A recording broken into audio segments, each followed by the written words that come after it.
Yeah, let's do this.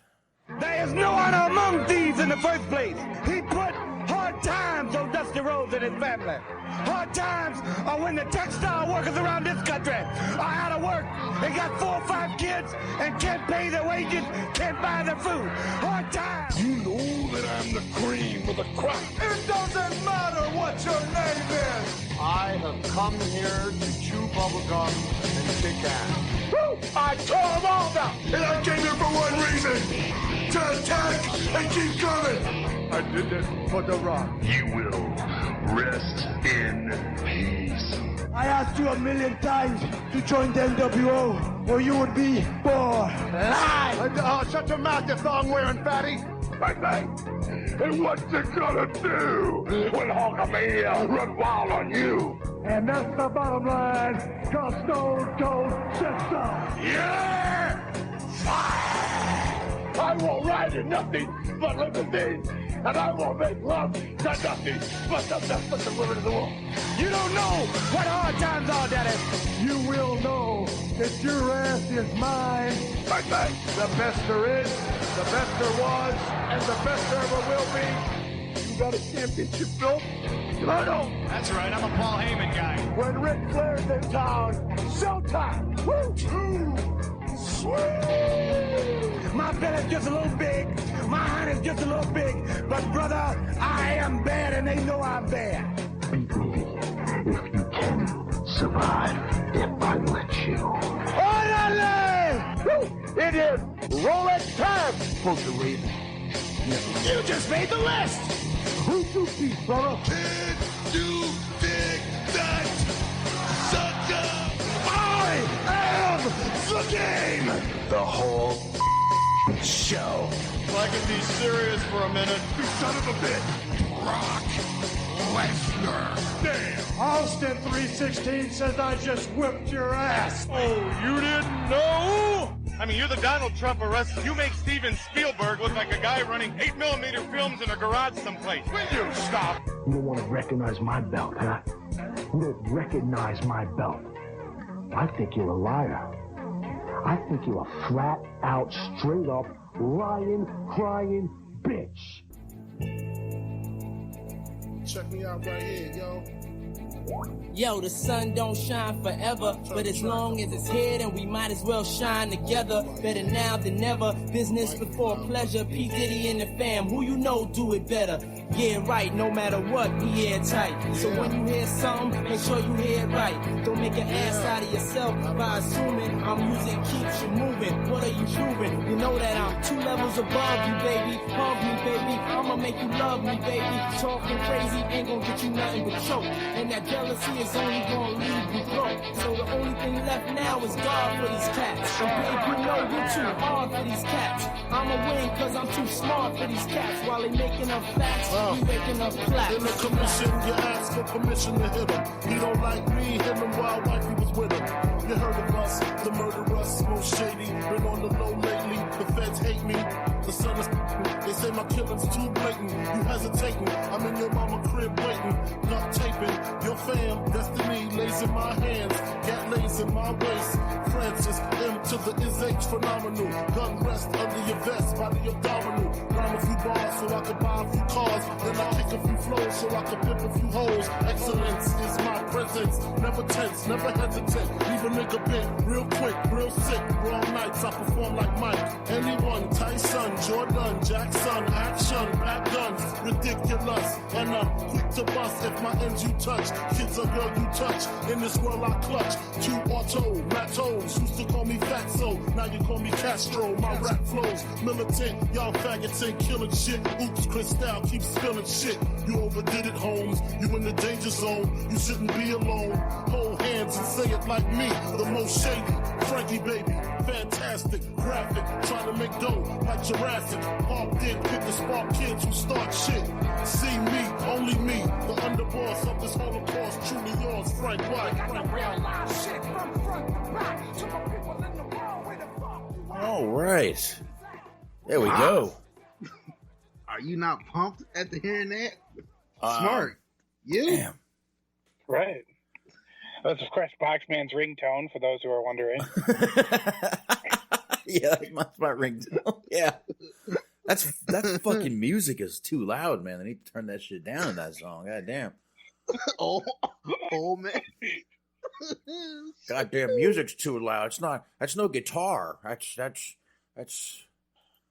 back in my day, you know, that this episode of Dirt Sheet Dudes This episode of Dirt Sheet Dudes will be brought to you by Depends. Do you want to an old man Bob?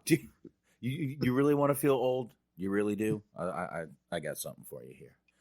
Guys, after 10 years, support for Windows 7 as of January 14th, 2020 will end. So if you're still using 2000 or Windows 7, God help you. I am. I'm using it on this computer right now. I will not upgrade to Windows 10. I hate it. Yeah, fuck Windows 10. Yeah, screw it. Nah, fuck that. Matter of fact, that's why I was a little late today. Skype itself updated, and I said, fuck it. I'm going to go ahead and just restart now before anything goes wrong, and I have to restart later. So, you know, trying to keep that on point there. But hello, everybody. It's Friday night. This is the Dirt Sheet Dudes. I am Boxman. Across from me is the all-knowing Anthony. Hello, sir. What's going on, Box? What Chat is going room, on? Smart. Mm-hmm. Looking forward to the night. That's it. Smark, the man keeping this funky bunch alive. What is up, Smark? That's right, everybody. The returning champion. How is everyone? The champ is here. All right, I won't do that again. I won't do it. But yeah, what is going on, everybody? That episode of SmackDown was shite, and I say that because they were over in England, Manchester, that's England, right? Yeah, for the most part, the overseas shows are a wash. I don't want to speak for you, gentlemen, but the overseas shows, for the most part, tend to be like, the only one I remember, and that's only because of the Shawn and Cena match from a decade and a half ago, because it was like an hour, and it was a good match. But for the most part, the overseas shows are kind of like bland. You don't really miss much. No, not really. And plus, they're done early, so spoilers are coming out everywhere. But let's go ahead and knock these plugs out real quick. That's probably the quickest way to do this. Let's give a shout out to Wrestling OD. Like Shaheen said, just go ahead and follow his Patreon. Go ahead and sign up for his Patreon over there at, patreon.com/Wrestling Overdose. Was that it? Or Wrestling OD? Wrestling OD. Wrestling OD. Go ahead and sign up for that. You're going to get a lot more from him than if you subscribe to him on Apple or anywhere else. And check out his art over there on nuclearheatshop.com. Check out Wrestling's High Marks. They will be going, I didn't realize this, but they do go live on Mixlr. And it will be Sunday. I will be on the show. It will be right around 8:30 Eastern time. So I will be joining those guys over there. And, of course, a shout-out to the one, the only, the original Inhuman Experience with Bobby Anthem and Bobby Blades. Check them out on all the usual podcast platforms. And, of course, if you get that, you're going to get Bobby Anthem himself searching for his lost soul. Don't forget to check out Eric, Doug, and Doug's brother over there on the Unscripted Wrestling. Find that on the Philly Sports Passion feed. And you can find that where all the podcasts are found. Check out Stephen Milan, letterboxd.com/Stephen Milan. Over 6,000 films. Holy shit, I don't know how he does it.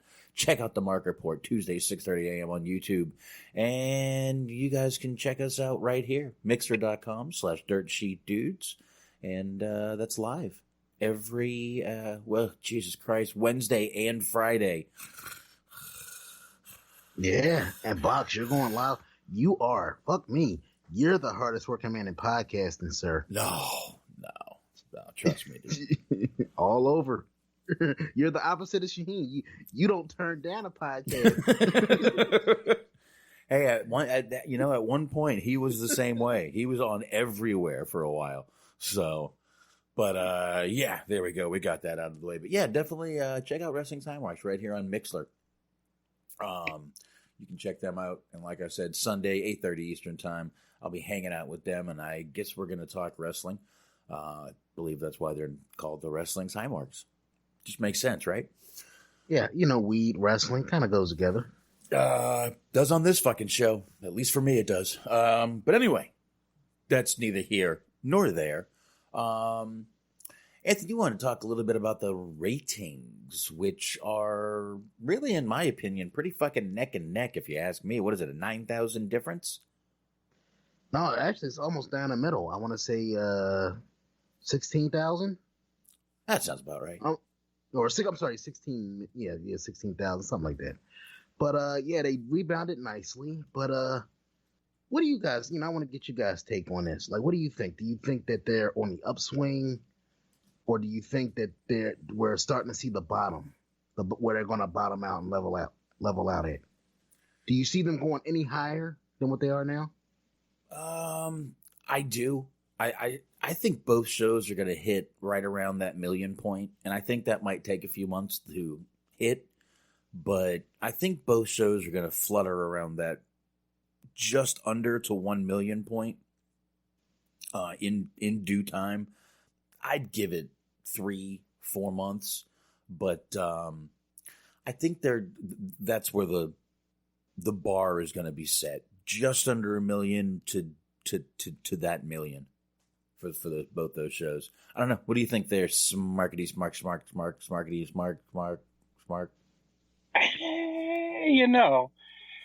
I think it's gonna jostle a little bit for the next couple of weeks, because we were talking about before, all the big sporting events are kind of done for the most part. You got the World Series is over, NBA season's kind of kicking into full swing now. So the first couple days, first couple games have already been played. So, anyways, long story short, it's a good time right now. But then next month it's going to be the holidays, so you're going to probably going to lose people there.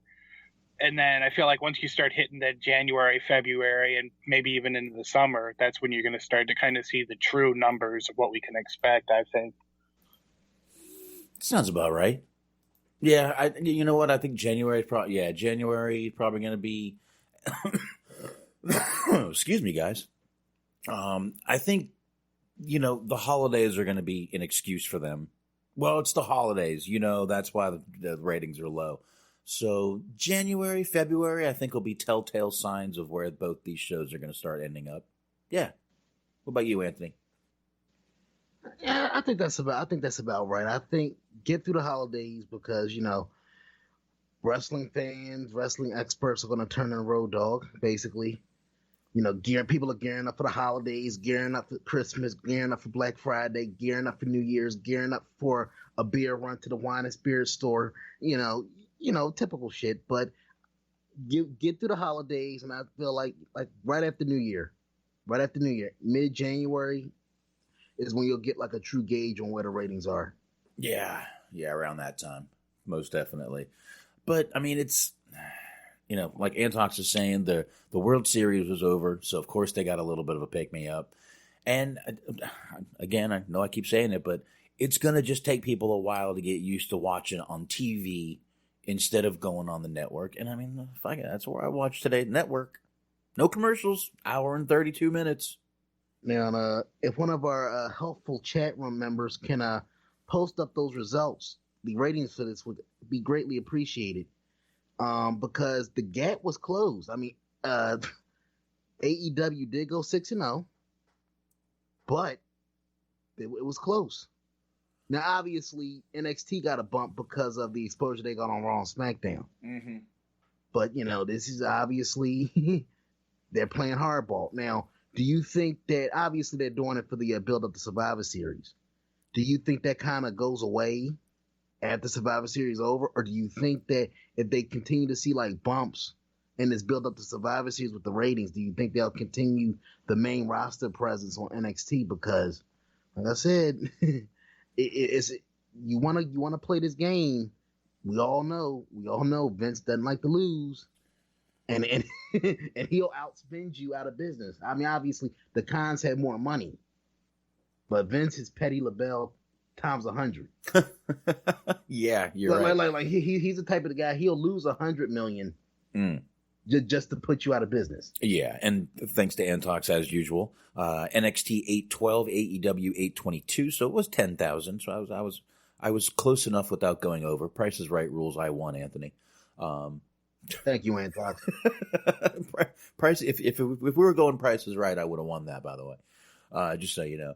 But yeah, so only 10,000, which I got to tell you, 10,000 people in the grand scheme of how many people are on the planet watching. That's nothing. And again, that could get made up immediately on the network. We don't know. We don't fucking know. I mean, like I said, I watched on the network today. How many thousands of people just decided today to pop on, NXT when they got home from work on a Friday or on a Thursday when there's not really a lot of wrestling on? They pop that on instead of, it's just. That's why these ratings, they're good to have, and it's great that AEW is winning, but AEW doesn't have, they're not sitting on a network where we don't get those numbers. I'd love to see those numbers. I would love to. And honestly, I would love for a TNT expert, a TNT executive on the record to do like a interview of some kind, stating what the goal is for AEW long term. Because obviously they exceeded that in week one, right? They exceeded that in week one, but people don't realize I'm not like a ratings analyst expert and all that. But I'm just saying, prime time 8 to 10, that's prime time real estate right there. And you got to figure they're not going to fit the bill for something that's drawing below a certain number. So I would love to get an on the record official interview with somebody from TNT stating what the benchmark is, because every show and wrestling is a TV show at this point. You got to treat it as such. Hey, every network has like parameters for what a show needs to do. Yeah, real quick, guys, keep rolling with that. I'm gonna go let my dog out. I'll be back in like 10 seconds. Okay. So what do you think about that, Smart? I mean, I think in terms of what they're expecting or what they're hoping for, I would imagine that I don't think they're going to do the same kind of numbers that the basketball games that they have on there. I mean, it always does kind of depend on the game itself. But I feel like kind of the parameter that they're looking at is if it can outdraw the rest of the original content that they have on their programs or on their channel. Because they got a couple of different shows. I don't know all of them, but they have a couple of dramas, and I think they're like a comedy or two. I think things like that. As long as it's like kind of the front runner in terms of original content that they're putting out, I feel like that would probably justify them moving forward, continuing their partnership, relationship, business transactions, however you want to look at it. Yeah, I mean, it's a different animal, but I just think back to like WCW. And WCW got went out of business for a variety of reasons, but even at their lowest point, they were still garnering.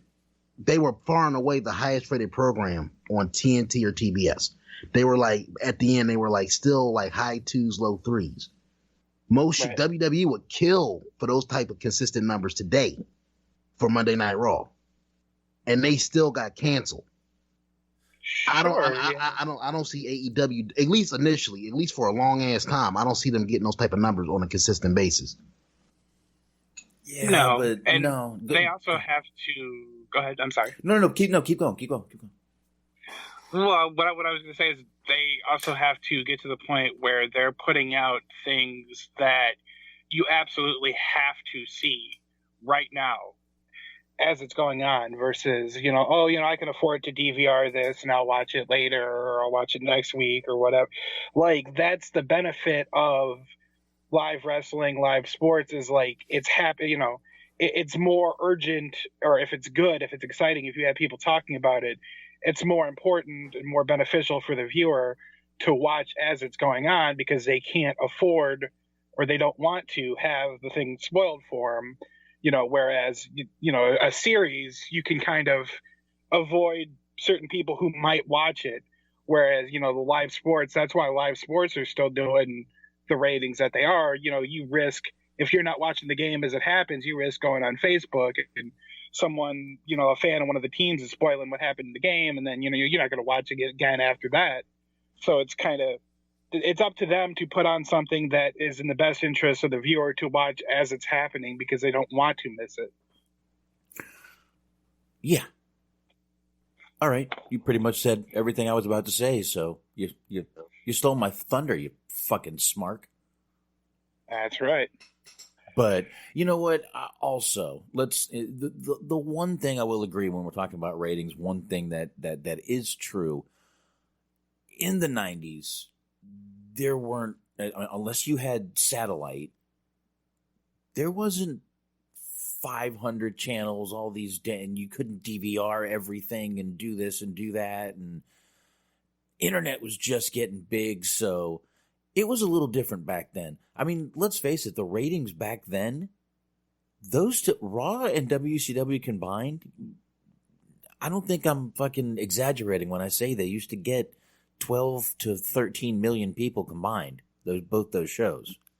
That's pretty accurate, man. That's damn accurate. I would say at the height, 98, 97, 98? Yeah, right between those years. Combined. Yeah. Combined. Yeah. 10 to 12 million people. And what happened was when WCW went away, ECW went away, 7 million people didn't die. They just lost interest in wrestling, because wrestling, as much as, like I said, this podcast exists because we're all wrestling fans. People are in this chat room because they like wrestling. But if we're being 100% truthful, wrestling is no longer must-watch TV. It's no longer destination programming for people. Right. Yeah. I mean, it's one of those things where if it's on, you might watch a few minutes of it, but it's not like something you're going to pass up. I got a date tonight, but Raw's on. In 2019, nah. 99, 2000, you might, baby, can you wait till Raw go off? Today, no. You be a damn fool. The pass up some action for a fucking Braun Strowman match. Yeah, exactly. Now in '98, I had PVR from Dish Network, which was the original DVR. You could only record one show at a time, but you could record a show and watch a show live. So that came in convenient for me when the little war was going on there. And so I did have the ability to do that back then. But not a lot of people had Dish Network back then, and not a lot of people really do now. I mean, it is what it is. It's especially in rural areas, there's a lot of people that have it, but I had it back then. Even back then, I had it, so there was ways to get it, but it's not like it is now where you miss a show. Let's face it, you can go online. You can go online and fucking just download it now. Now, Box, let me ask you something real quick. Mm-hmm. You had pointed it out on Wednesday, and this actually just popped in my head when you talked about how you noticed they cut off the immediate replay with the AEW on TNT. Yep. Why do you think that is? Because if I recall, and I'm sure somebody will correct me if I'm wrong, WCW always had they were famous for like the immediate replay after Nitro. That's why it was convenient for me back in the day to watch literally all of Raw, go back and forth a little bit, but then watch Nitro in its entirety right after Raw went off the air. Right. And that was pretty much for the entire 5 years that they were on TNT. Mm-hmm. Why do you think they cut the replay deal so short with AEW? I would think it just wasn't garnering as many people as they thought it would, or they maybe want to see if it can help the ratings for the original airing. Yeah, probably, and I'm sure it did the first week. I'm sure the first week people were glad to see it because I'm sure a lot of people were like, "Oh shit, AEW is on." So I'm sure the first week it did well, and the second week it probably did well too. But after that, it probably just kind of dwindled off, and they were like, let's just put a fucking movie on afterwards. What about you, Smart? Yeah, I mean, I don't know if they're still doing the Friday, like the extended edition, but they were doing the replay immediately after, and then like we were talking about in the past, it was on, TBS, CNN, all, it was on, they showed like the hour-long version or the condensed version or whatever a couple of different times on various networks throughout the week. And as weird as it is to say, I almost feel like you run the risk of making it overly accessible to where it's like, okay, well, it's going to be on 18 more times. I don't really need to watch it now. Mm-hmm. I'll watch, NXT, or I'll watch This Is Us, or, whatever the fuck I can watch. But no, you run the risk. If it's going to be on, if you think it's going to be on a bunch of times, it becomes less of a requirement to watch it as it's happening. Yeah, absolutely. It's like you said, it's over accessible. You can just get it anywhere. And look, replays are great, but I mean, I believe when we talked about this, Anthony, there were 9 different replays and channels you could get it on through the weekend. Yeah, geez. I mean, I get it, but I'm like, enough. I feel like one replay is enough. To be honest, like. You do, like, if it was me, you have the original airing on Wednesday, and then you do like an edited replay on like Saturday morning or something. Something like that. Saturday, 6:05 p.m. Yeah, something like that. Throw it up on the website, something like that. But to have that many replays, that's a spot on point in analysis right there, Smart, because I feel like that's going to hurt AEW in the long run, having all these replays. Because you're making it overly accessible for people. You're not making Wednesday nights destination programming. Yep. I mean, look, they don't have their own network to post the show. And, if they did, I think they would probably have great numbers on their own network, which, trust me, that will happen in the near future, I promise you. But not too near. They don't got enough content to support a full network right now. Oh, well, no. I mean, they would have to. Well, no, but I'm sure they'll join with someone and get on a network. I wouldn't doubt that. Unless you want to watch the best of Sean Spears on a loop. Ooh. I think we're a good. Yeah, I would say at least about 3 to 4 years away from AEW having like a full-fledged network up and running. Yeah, there's a that don't forget that 3-hour special on Kenny Omega that's got 2 matches in it. That's it. That's the whole special. That being said, there's all kinds of companies whose library you could probably buy for pretty cheap, and they have like the whole IWTV for the independent companies. I wouldn't be surprised if they struck a deal somehow where you could get all the AEW stuff, and then you could get, Beyond or Game Changer or whatever it is, things like that. They'll figure. Oh, you bundle it. Yeah. Oh yeah, definitely. Yeah, they'll join up with a couple of indies and do that. I'm sure it'd be a good idea for them, and then they could post their shows right there. And then they could know exactly what their numbers are. That is one advantage WWE has. They know how many people are watching on the network, so they know their numbers. Good idea too. Because they use a lot of California. I was just saying, if they could like strike up a partnership with PWG for content too, because that's a lot of guys that they use are California guys or were California guys, and prior to them going to like New Japan and stuff, that's where a lot of the Young Buck matches took place. So it's kind of, building upon itself. Yeah, or even Hog, House of Glory. I mean, they be having these kick-ass shows, but unless you're there live, you don't know it because they don't release anything. Yeah, I mean, hell, they got a new owner. Nah. Right. All right. So ratings. So I heard enough of that a couple of weeks ago. So ratings, not as important as they were. Again, we don't know a lot of WWE's numbers. They're not hidden, but they don't have to show us the network numbers. So we don't know. So fuck the ratings. We're done with them. Yes, Antox, we done with ratings. So do you guys want to get right into SmackDown, or do you want to talk NXT first? Let's get SmackDown out of the way because it's short. I mean, no real highlights for me. I will say the one highlight that I am intrigued by is the potential, or not potential, the next feud for The Fiend with one Daniel Bryan.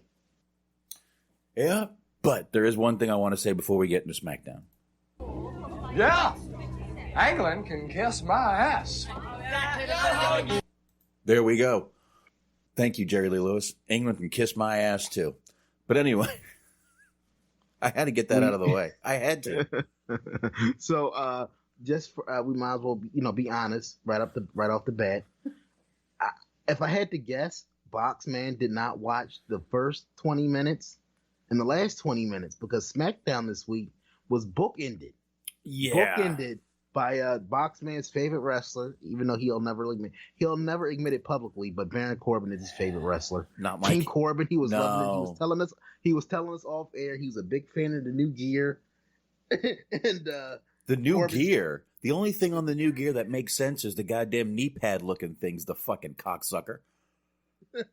That's the only thing on the new gear that makes sense. You got knee pads, you little fuck. And anything else you want to ask me, Anthony?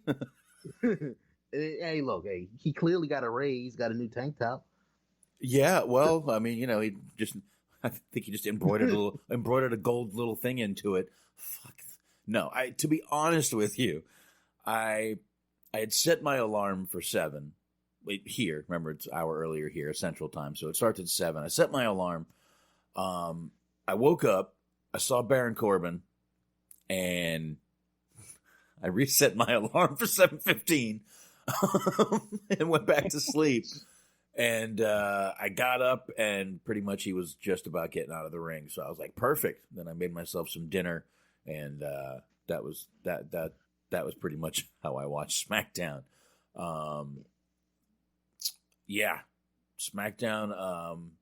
My notes on SmackDown. I showed Smart my notes on SmackDown here. They are lengthy. Anthony, we can let's see here. Oh, here we go. Here's my notes on SmackDown. I have one thing written down for SmackDown.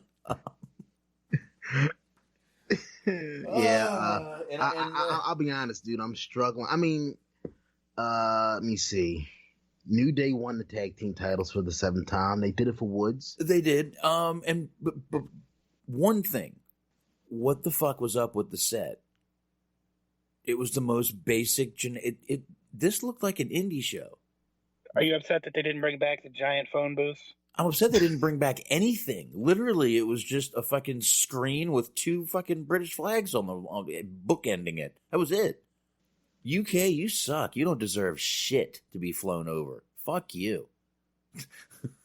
Saudi, anything you want, guys. UK, meh. Yeah, I mean, set, no set. These overseas shows, I was telling you guys off air, these overseas shows tend to be a miss. Very, very missable. If you're lucky, you'll get one good match. I brought up the Shawn and Cena match from like 2007, I believe. It was like an hour-long match.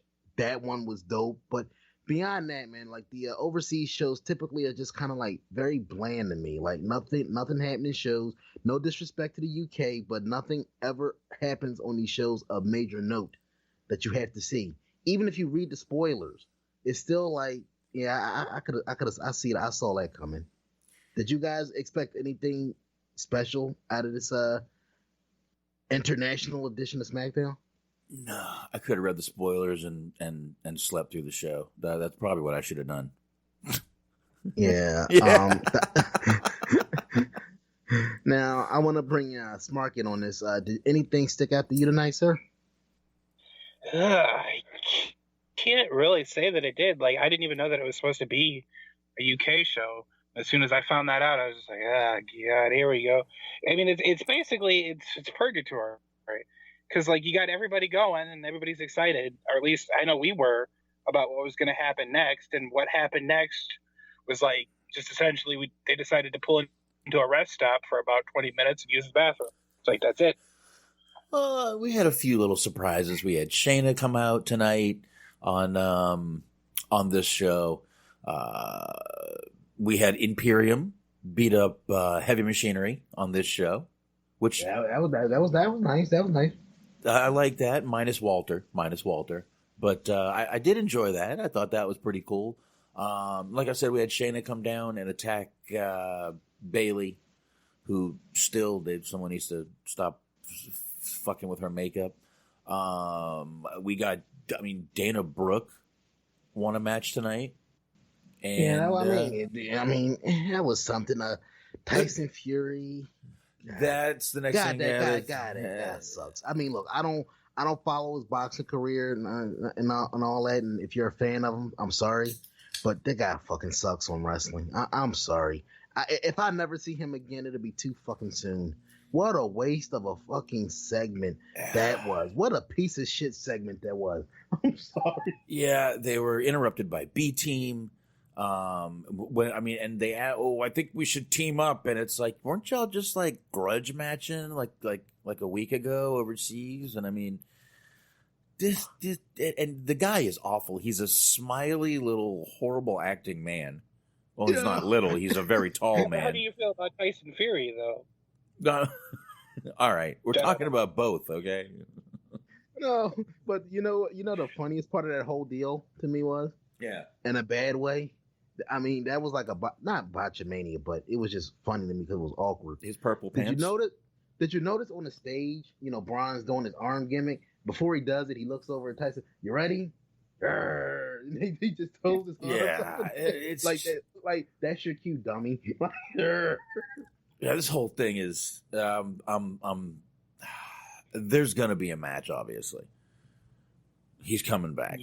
Yeah, there's going to be a tag team match with these two, and I don't care. Yeah, like, maybe I'm overthinking this, but, like, what motivation at all did the B team have for coming out? Like, it just didn't make any sense. And it was like, all right, well, we're the resident heel team this week, we're going to come out and we're going to talk and then we're going to get beat up. It's like nobody was feuding with anybody. They just randomly decided, hey, if you're going to give up some airtime, we still have merch we could sell, I guess. Yeah, there you go. And Talk brings up a good point. How wrestling time, once a feud is over, it's water under the bridge. That's right. It's just a performance art. It's just, it's supposed to be a combat sport. Good guys, bad guys arguing. That's what it's supposed to be. It's not anymore. And of course, I know. if he's going to be Big Show, I guess they made him face this week. They just flipped the switch. Yeah, who cares, right? Who cares? Yeah, nobody cares. I mean, that ship is sailed. I mean, it's just a shame. It really is a shame because we make the Big Show comparison, but in the grand scheme of things, with all of the turns Big Show had, Big Show still had a career in the grand scheme of things that he could be proud of. Like, when all is said and done, people will remember the Big Show's run.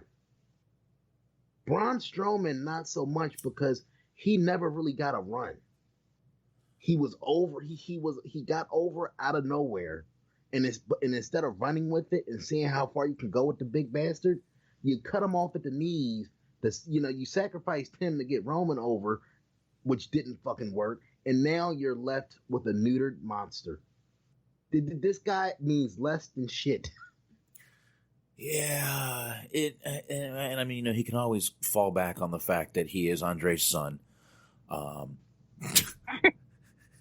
You remember when WCW tried to pawn that shit off on us?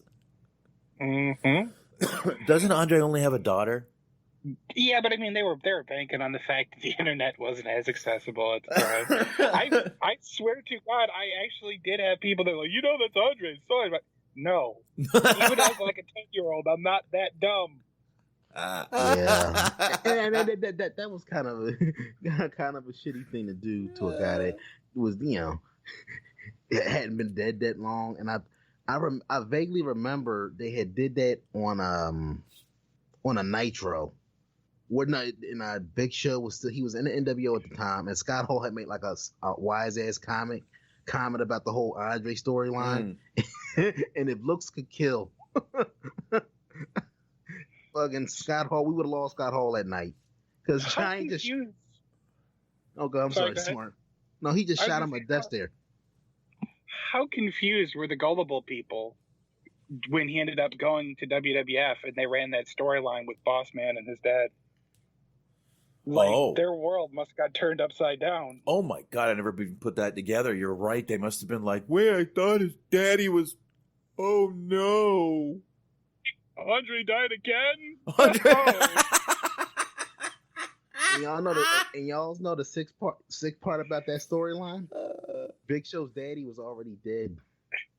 Yeah. Well, yeah, we talked about that. Andre had been dead for years. Yeah. Well, I mean, and Al Snow didn't really eat that dog, Anthony. You know that. Yeah, right? don't remind me of that. That was gross. You know that, right? That was the one. He didn't really eat that. That was broccoli beef. That's all it was. That might have been eating cat. Even though I knew that shit wasn't real, that still to this day is one of the grossest storylines. Just the implication that a dog, because I'm a dog person. Oh, me too. You have yeah, dogs, me too. Bob. But I mean, let's face it. There's no way he would have got that much meat off of that dog. Let's be honest. Yeah, you're right. That dog did look kind of. He was on the anorexic side. Oh fuck! We're being mean to a dog. Anyway, SmackDown. Yeah, as you can see, SmackDown was very enthralling. Exactly. I mean, we're just stretching this review out. Yeah, listen, they did their best over there to keep the NXT little invasion going. I'm a little surprised they brought Shayna all the way over there just for that quick little segment, but good for her. Good for her. I think she's gonna. I think they may move her up soon. After this whole thing, which I don't know. We'll get into that in just a minute over here because I think we're just going to go ahead and get right into NXT in a minute. So SmackDown, I think we can all agree, not many highlights. Yeah, you're right, Sasha. Roman did lose clean tonight to not my king, Baron Corbin. And I get it. Look, Corbin is not everybody's cup of tea. Certainly not mine. Definitely not Jordan's box. But can you at least admit that going forward, given the current state of the roster across all of WWE, they need to have some semblance of. They need some credibility within their heels. You can't have Roman or anybody or any other top babyface plowing through every heel you got, because what's the point after that? So kudos to Roman for laying down for the guy, giving him some credibility, because WWE right now, they're lacking incredible heels, and they need credibility on the heel side right now. So kudos to Roman for doing the right thing by the guy. Okay. So what do I have to give credit for?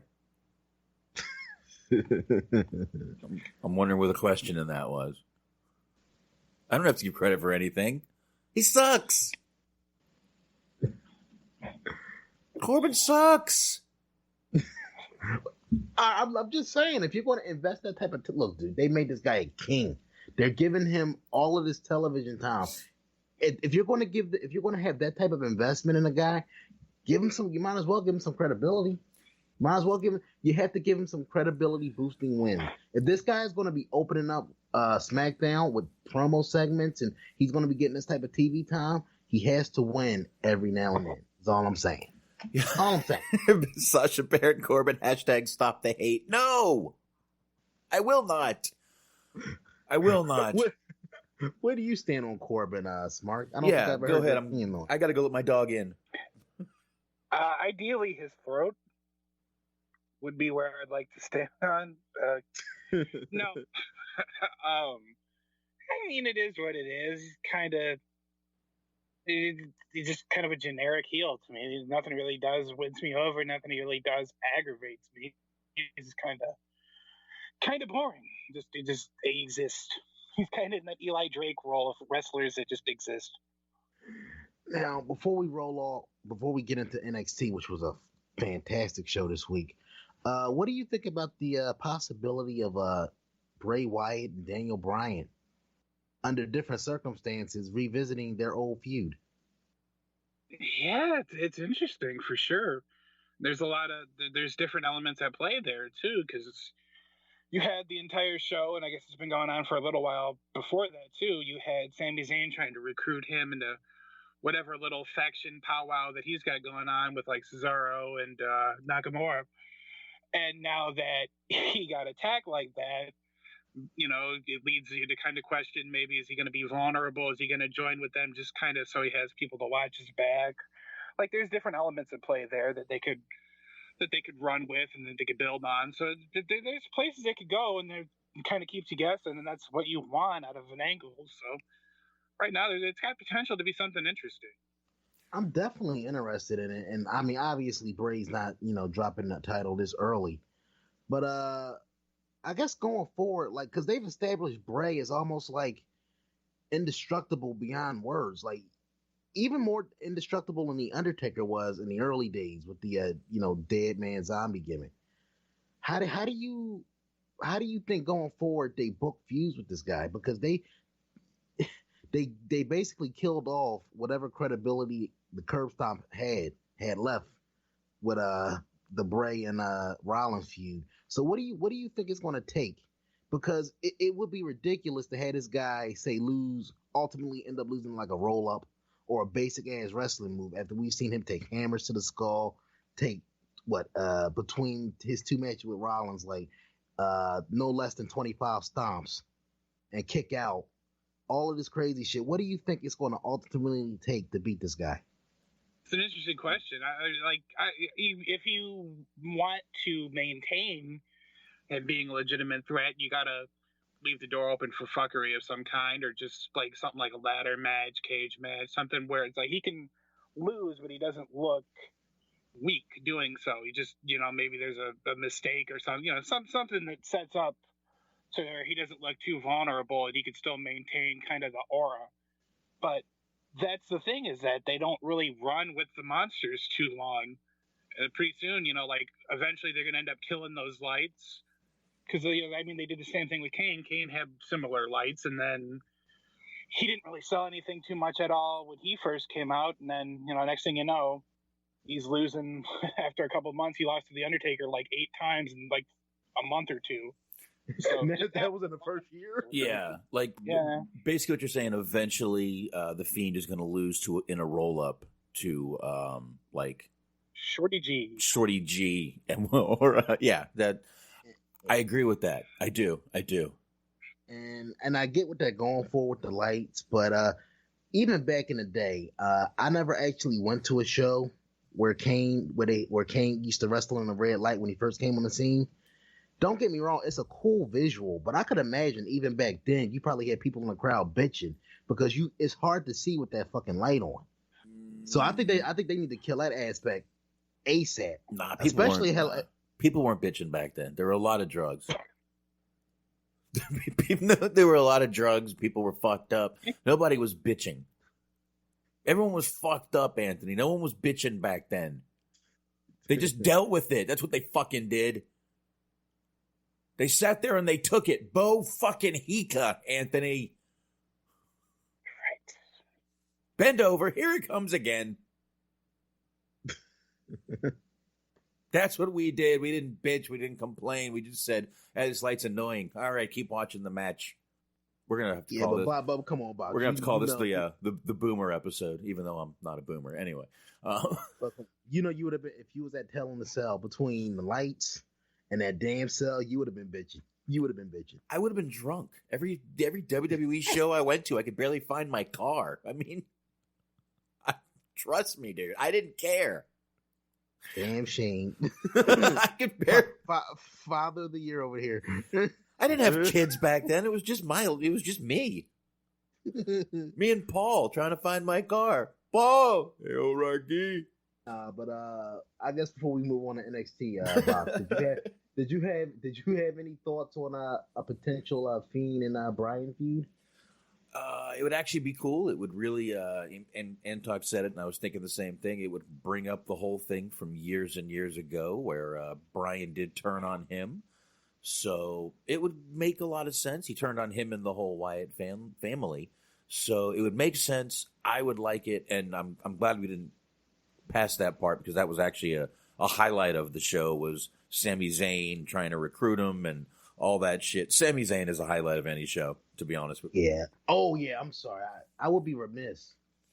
If I didn't mention my personal highlight, which is it's going to be a weekly highlight. Fucking Sami Zayn coming out and just rocking out, living his best life to Nakamura's music is probably the greatest sight on a wrestling program that I've seen in years, bro.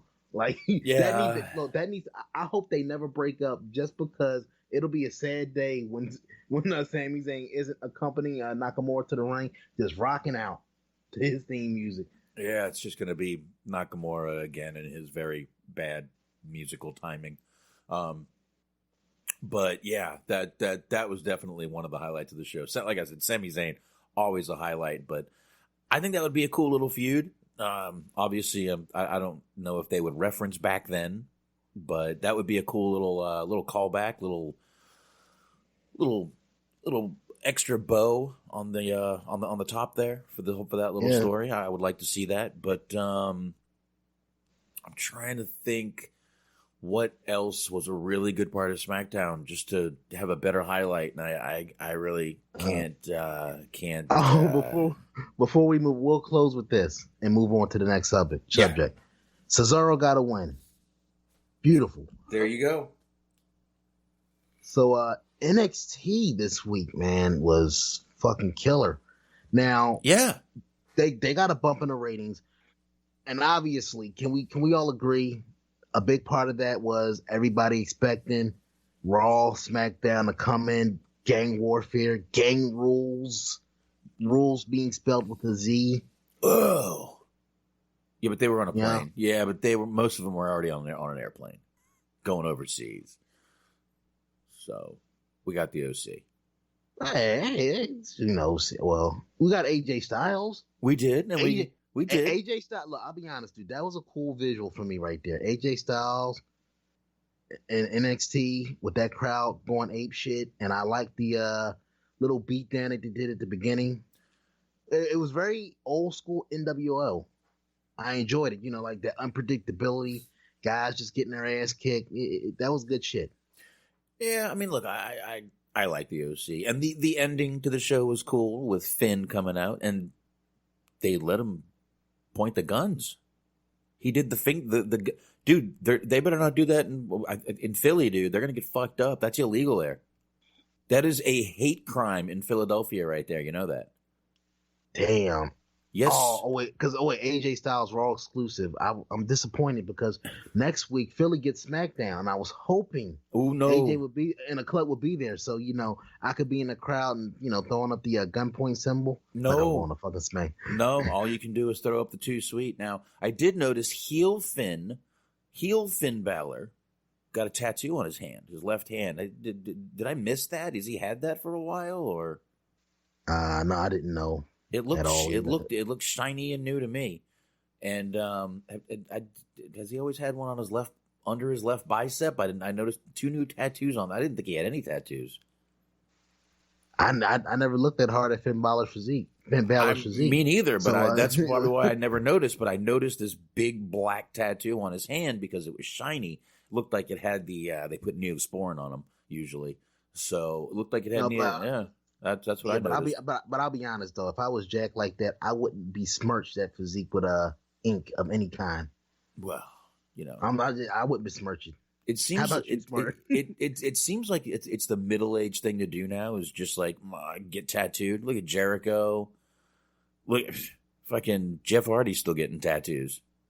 No, I think Jericho and Hogan was the worst. Hogan's is awful.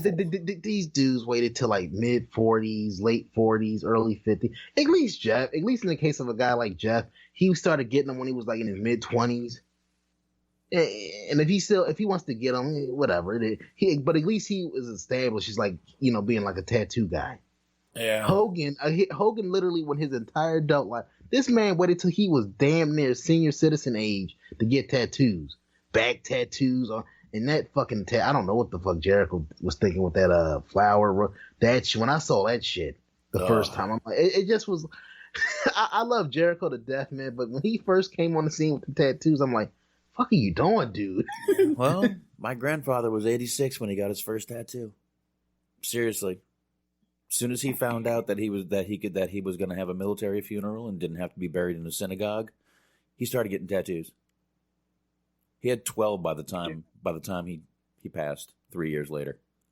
Well, there you go. That leaves open the question. So, at what point are we going to do the cutoff here? There isn't. doesn't look appropriate at what age to start getting it. There isn't one. Whenever you want, whenever you feel like it, go ahead and get them. I don't care. But like I said, I noticed the shine on his hand, but I did think NXT was really good. Actually, I think NXT might have been probably the best show of the week, barring that goddamn Jericho video. Jesus Christ, nothing will top that video for this week. That For a while, bro. Absolutely. That's probably like video of the month right there. That will definitely be somewhere when we do end of the year awards. That has to be somewhere right there. And I look at it like this: for anybody that for any detractors of Jericho being the AEW champion or being in AEW at all as a top guy at this point in his career, I present to you exhibits A through Z, which is that fucking video. That video alone illustrates Chris Jericho's value to that company. Yeah. Oh man, I'm just thinking. I'm taking a look at the calendar here and wondering when we're going to do awards. We got a tough one this year, Anthony. Christmas Day is Wednesday, and New Year's Day is Wednesday. So I guess on those 2 weeks we'll be coming to you live from tape. Maybe we'll work that one out. We might, maybe we'll just take a couple weeks off, or just do the Friday show and they can deal with that. But we'll figure it out. Or maybe we'll do a special end of the year Christmas Day show. Who knows? Who knows? We'll figure it out. We'll figure out something. But rest assured, you'll get something. We just don't know what yet. That's right. So prepare to be surprised, everybody. Anyway, let's dig back into this NXT real quick. In the beginning, when they were all down there, and when Ciampa comes down, I did like the line that he gave. He was telling everybody, when you go into the main roster, and he said, welcome to the main roster. I like that because NXT is not a demotion anymore. Both shows are now on network television channels, and it's not a demotion anymore. They should be starting to call that one of their main rosters to be able to jump up there. Yeah. Go ahead. Nope, go ahead. I'm sorry. I'm finished. No. I was just gonna say, like, it's NXT easily, without question, without hyperbole, nothing, is the best booked roster, best booked program under the WWE umbrella on a consistent basis. And the one thing that I hope happens, and I hope comes to fruition, is that one day NXT becomes big enough to sustain itself as its own kind of independent thing. Now, obviously not independent of WWE, but get big enough to be able to stand on its own 2 feet to where people can just stay exclusive to NXT. Right. Because I feel like the people that run that division of WWE, they have it down to a science. They understand that fan base. They understand those wrestlers. Mm-hmm. And it has to be demoralizing if you're a wrestler, certainly on NXT, but even from a creative aspect, if you're on the creative team and you invested all of that time and energy and effort into getting guys like Enzo and Kaz over and in developing the Sasha character, the Bayley character, and then you see them go on the main roster, and yeah, they get the initial pop, but then month by month, year by year, you start to see the things that made them special chipped away at. And it has to be demoralizing. Yeah, I would say, but yeah, and Antox is saying it's still developmental. I get it; it's still developmental. But 80% of this roster that is out there on television, remember I'm saying on television. Disagree with that. It is still developmental, 100%. But on television, let's just take a look at some of these matches this week. This is who you're getting. You're getting the OC taking on, it was the Undisputed Era. All of those guys have been in the business and on the indies for years. Those are indie guys. They know the business. Pete Dunne, indie guy. Damian Priest, I believe he was an indie guy too, right? Yep, Punishment. Yeah, it's Ring of Honor. There you go. Thank you, guys. Oh yeah, we'll get into that. That shit. Yeah, Jeez. Santana Garrett, Tony Nese, another guy. Dominic Dijakovic, Isaiah Scott. He's both been wrestling. All been wrestling for years. Ciampa, Keith Lee, Matt Riddle. It's like the whole roster is people that are right off the indies or have been veterans in the business for a very long time. I mean, I'm talking about your Tommaso Ciampas and, guys like that. So there's it is still developmental. Once you make it to NXT television, that should be considered another main roster is all I'm saying. I consider it main roster because they treat it like its own independent brand. Like, to me, I get developmental in the sense that people train and develop and learn, but that's what the house shows are for. I consider NXT in its current form as a third brand. Mm-hmm. You can't tell me what a brand that's has Tommaso Ciampa, Adam Cole, Roderick Strong, Bobby Fish, Kyle O'Reilly. These aren't rookies to the business. These guys have been wrestling 10 years or more. Yeah. A brand built around guys that have been wrestling 10 or more years is not developmental to me. I'm sorry. Finn Balor. Think a guy like exactly. We got Finn Balor now. Yeah. I don't think a guy like Adam Cole considers himself developmental. Yeah, and 10 plus years in the business. Yeah, and we also had AJ Styles, Luke Gallows, and Carl Anderson on this show. So this again, you still got to make it to television. You still got to make it to television. They're going to be working with these people behind the scenes a lot more, and you just got to. All you got to do now is make it to one of the 3 shows. This is actually good for the people that are into that developmental part of their career. They have more to look forward to now. They have 3 whole shows they can go to. But first one you got to get to your small goal leading up to your big goal has got to be getting on TV with NXT, and that's pretty much when you're gonna start getting the push you need. So, just saying, it's not just look at these rookies now, because they got they have the whole fucking indie scene. If they're not in AEW, they're in WWE. I mean, that's it. Exactly. Yeah. Yeah, or I'm sorry, they're in NXT, not whatever you want to call it. So, but I don't want to go match for match. I will say one thing: I do like Shayna Baszler. She's very believable, even though she's not that good. It's very weird how she's not great in the ring, but everything she does looks like it really fucking hurts. So I'm not sure about that, but she carries herself like an ass kicker. Yeah, she carries herself. I mean that's probably because she is. It's because she is. She literally plays the part well, and something like to me, 50% or more of the battle is presenting yourself like a star, presenting yourself like a believable badass. That's the criticism. The main criticism that people have of guys like Marco Stuntsize or Darby Allin. They don't look like they could kick somebody's ass if confronted. Shayna Baszler looks like if you run up on her on the street, she'll knock your shit stiff. Mm-hmm. And the fact that she's not polished kind of works perfectly for that, because you don't see her doing the same moves that everybody else does. She's not doing like super kicks and fucking 450 splashes and shit like that. She's just going out there and fighting people. Yeah, and she's not making anyone stiff, Anthony.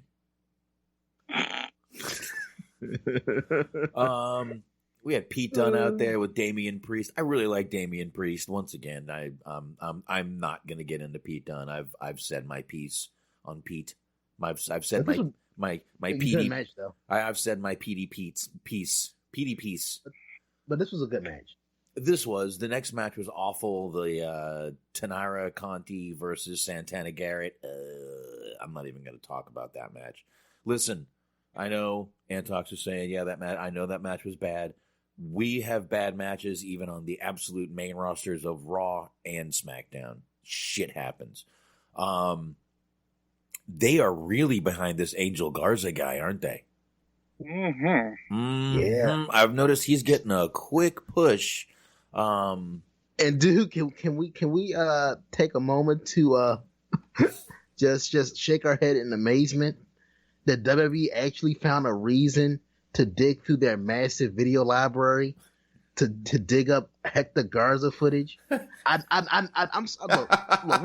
Rest in peace to the man. And I used to pop big for the corkscrew plancha he used to do back in the day because that was a cool move.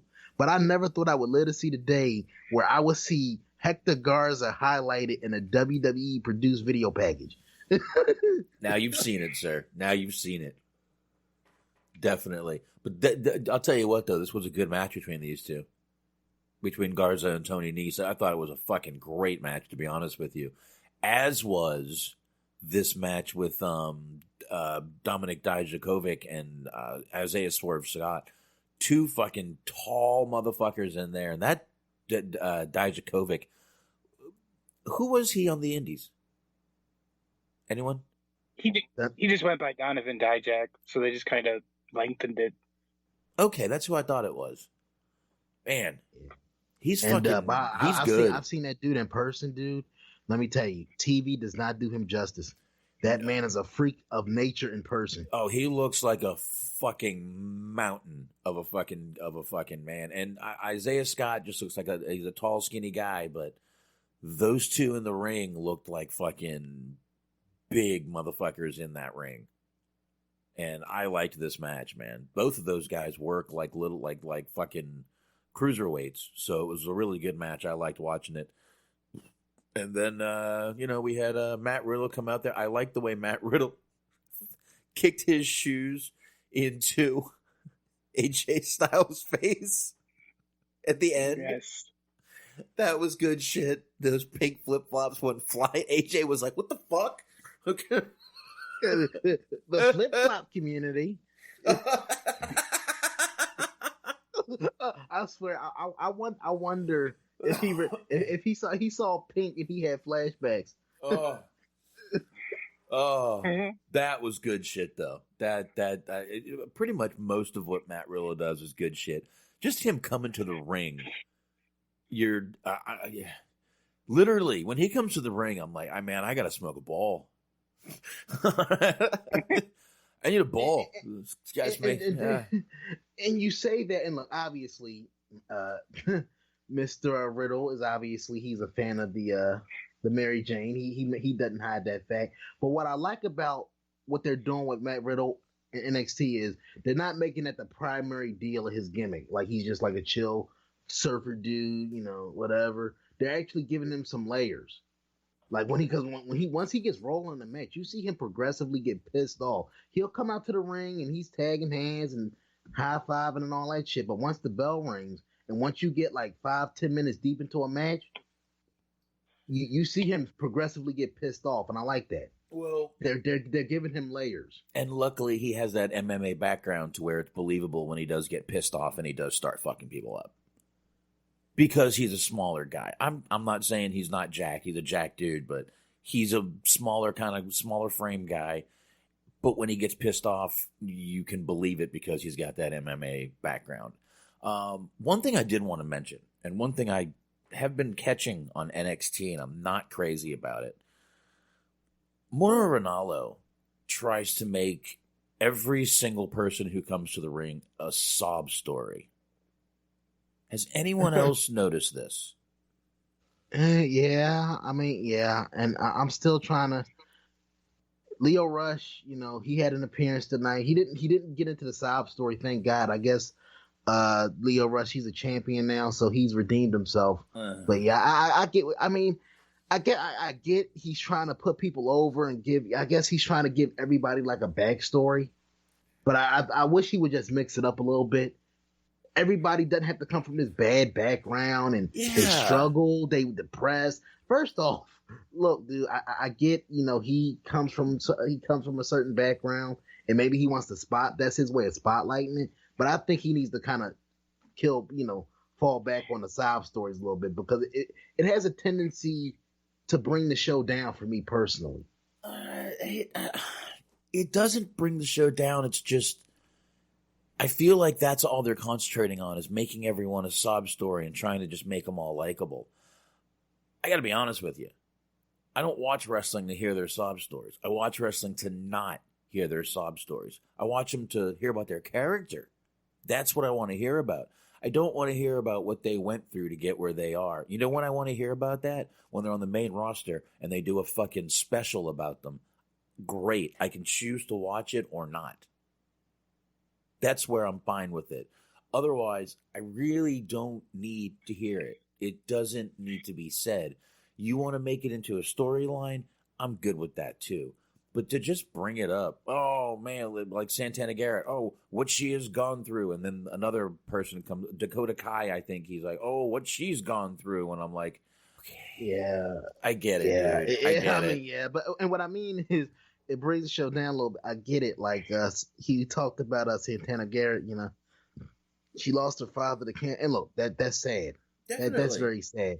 But you compound hearing, oh, this girl's dad died of cancer. Oh, this one, came from a rough background. She lived in the streets. She had to scratch and claw to get here. And it's like, if you hear that one time a week for one specific character, cool, I can live with it. But up and down the roster, I don't need to hear about 4 or 5 people having rough backgrounds. I will say, to add a little bit of contrast to that, I don't like it. I'll say that at first. But if you watch any of those fucking reality TV shows, the American Ninja Warrior or any of those competition shows, that is what happens every fucking episode. And people are watching it. Like everybody's kid gets eaten by wolves. Everybody's house burns down. Right. And then the fire department shows up and they end up hitting their grandma with the hose, so she ends up drowned in. Like every contestant has a sob story. And I mean, people watch those shows. So I mean, it plays to some audience. I don't know if it plays to the ones that are watching NXT, but right.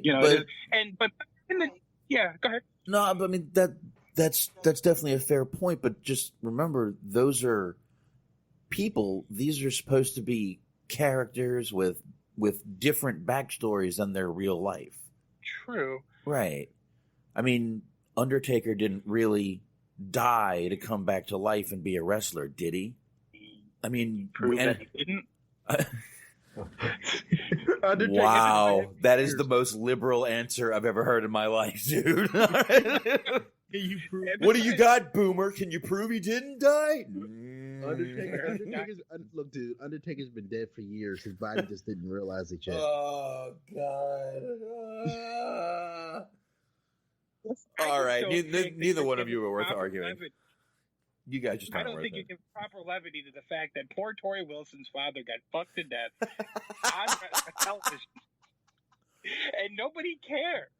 Dude, where's the love, man? Listen, if I'm going to die, I'll go fucking Tori. I'm saying I'm fine. Poor Al Wilson got fucked to death by Dawn Marie. That was a thing that happened. And Dawn Marie. Yeah, I would definitely go fucking Dawn Marie, too. That'd be fine with me, too. That'd be great, actually. Yeah, I'm good with that. Yeah. If we're all lucky, if every red-blooded American male walking the face of the earth is lucky enough, they can get to go the same way. Yep. Banging Dawn Marie. That's a lot of guys. This is gonna be that's gonna be the weirdest gangbang video in the world. Dude, at my funeral, all you gotta say is gonna steal Jasmine St. Clair's gimmick there. Oh yeah, nah, Jesus. At my funeral, all you gotta say is she got me coming, she caught me coming, and caught me going. Oh. Beautiful thing. That's it. It'll be the shortest funeral you ever had to attend. Boom. Oh, Jesus Christ. Anyway, man, the show always takes a turn. I got to be honest. I loved NXT, but we're trying to kind of shrink down our notes. So that's really all I got. I thought this was a really, really fucking good show. I think, like I said, barring those 2 great things on AEW, I think honestly NXT was a better show. I think a lot of the matches were really good. There was only one bad match that I didn't like, and when that was what is it, Tanera and Santana Garrett. Yeah, Tanera Conti and Santana.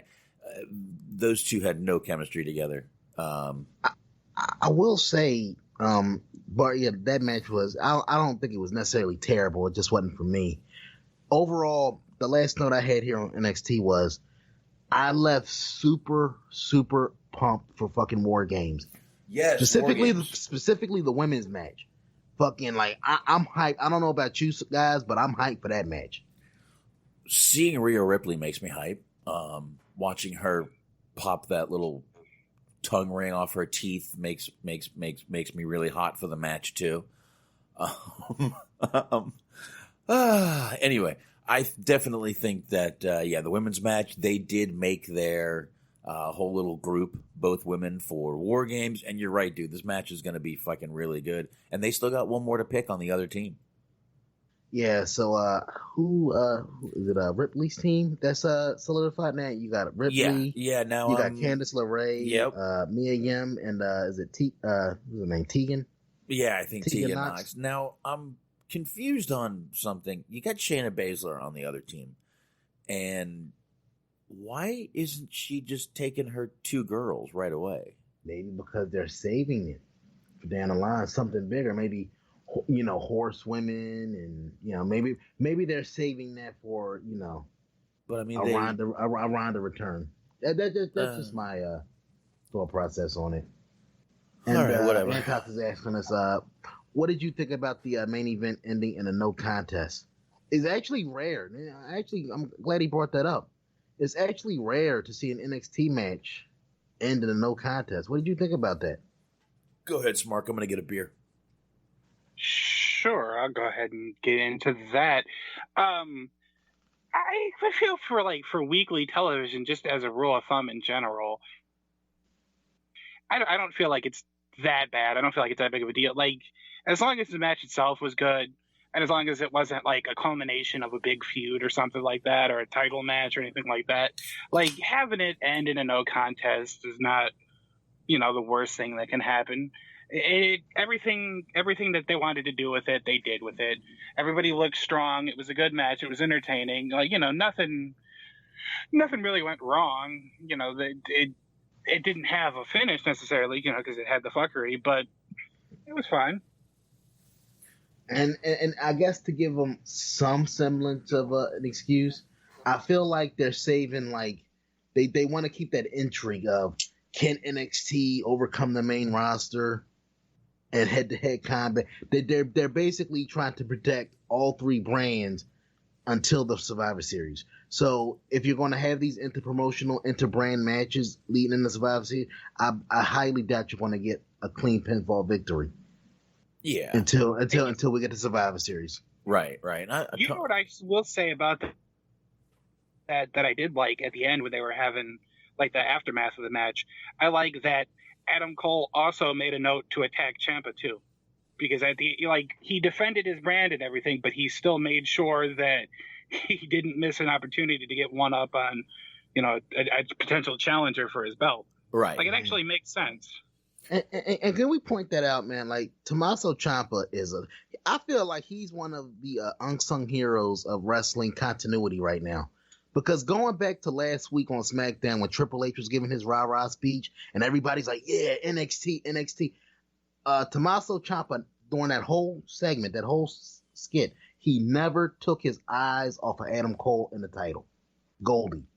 And even this week, when he was confronting the OC at the beginning of the show, he made it a point to say, look, if you want to beat the hell out of Undisputed Era, by all means, kick their ass. But I have an issue with you coming into NXT because this is my house.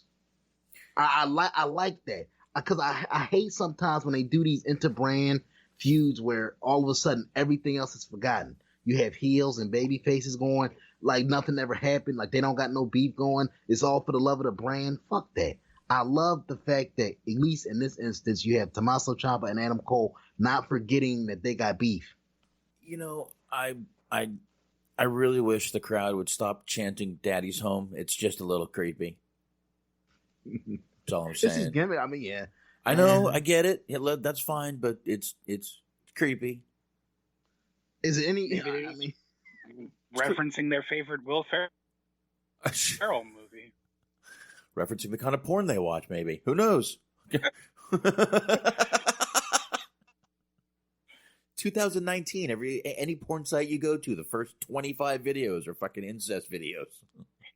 You know, and I would like to know how they end up with some of that, because, like, I'll see suggestions. It's like, hey, you watch some Latino porn. Of course you would like to watch somebody fuck their sister. Like, wait, what? Oh, I am not sure what it is you're implying, but I don't appreciate this, Mr. Pornhub.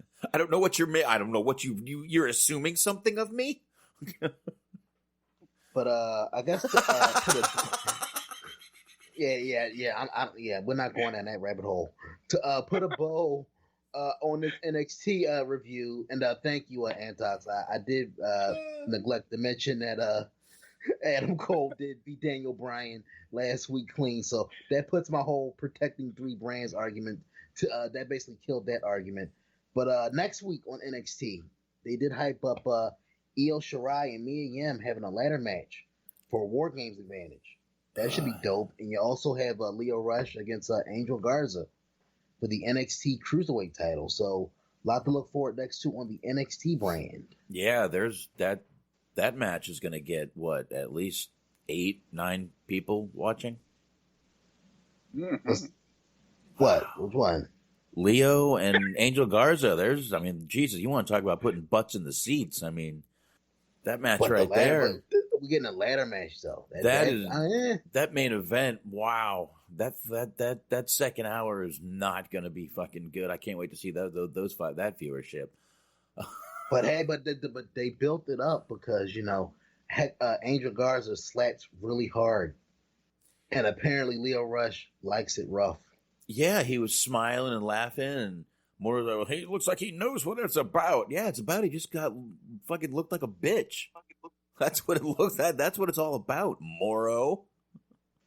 Mamma mia, motherfucker. Anyway, sorry, Moro. I like you, buddy. I kind of don't, but whatever. No, I do. I do. I like the guy. I think he's good.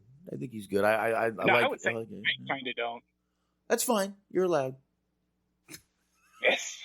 That's that. You're allowed. So boys, you ready to get into some news? Because this is going to be like I figure we'll wrap up with some news because it's a lot of news to get into that we've kind of neglected over the past couple weeks.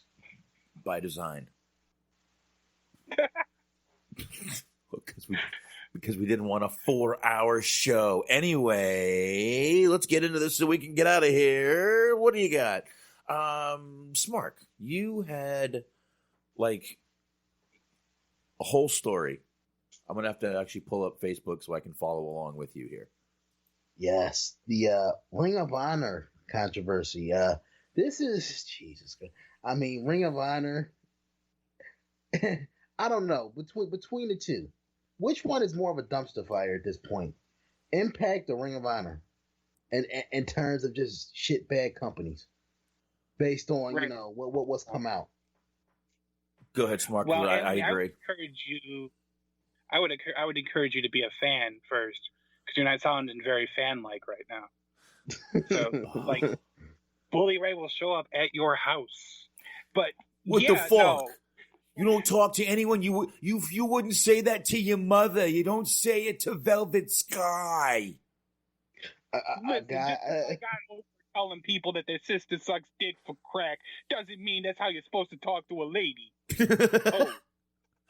Oh, did I say that? Oh, hey, oh, Bubba fucking Ray over here. Oh, I'm over here now. All right, where were we? Here we go. I got it pulled up. Go ahead. Let's get back to this wonderful one. All right, go ahead, Smart. Go for it, man. Have fun.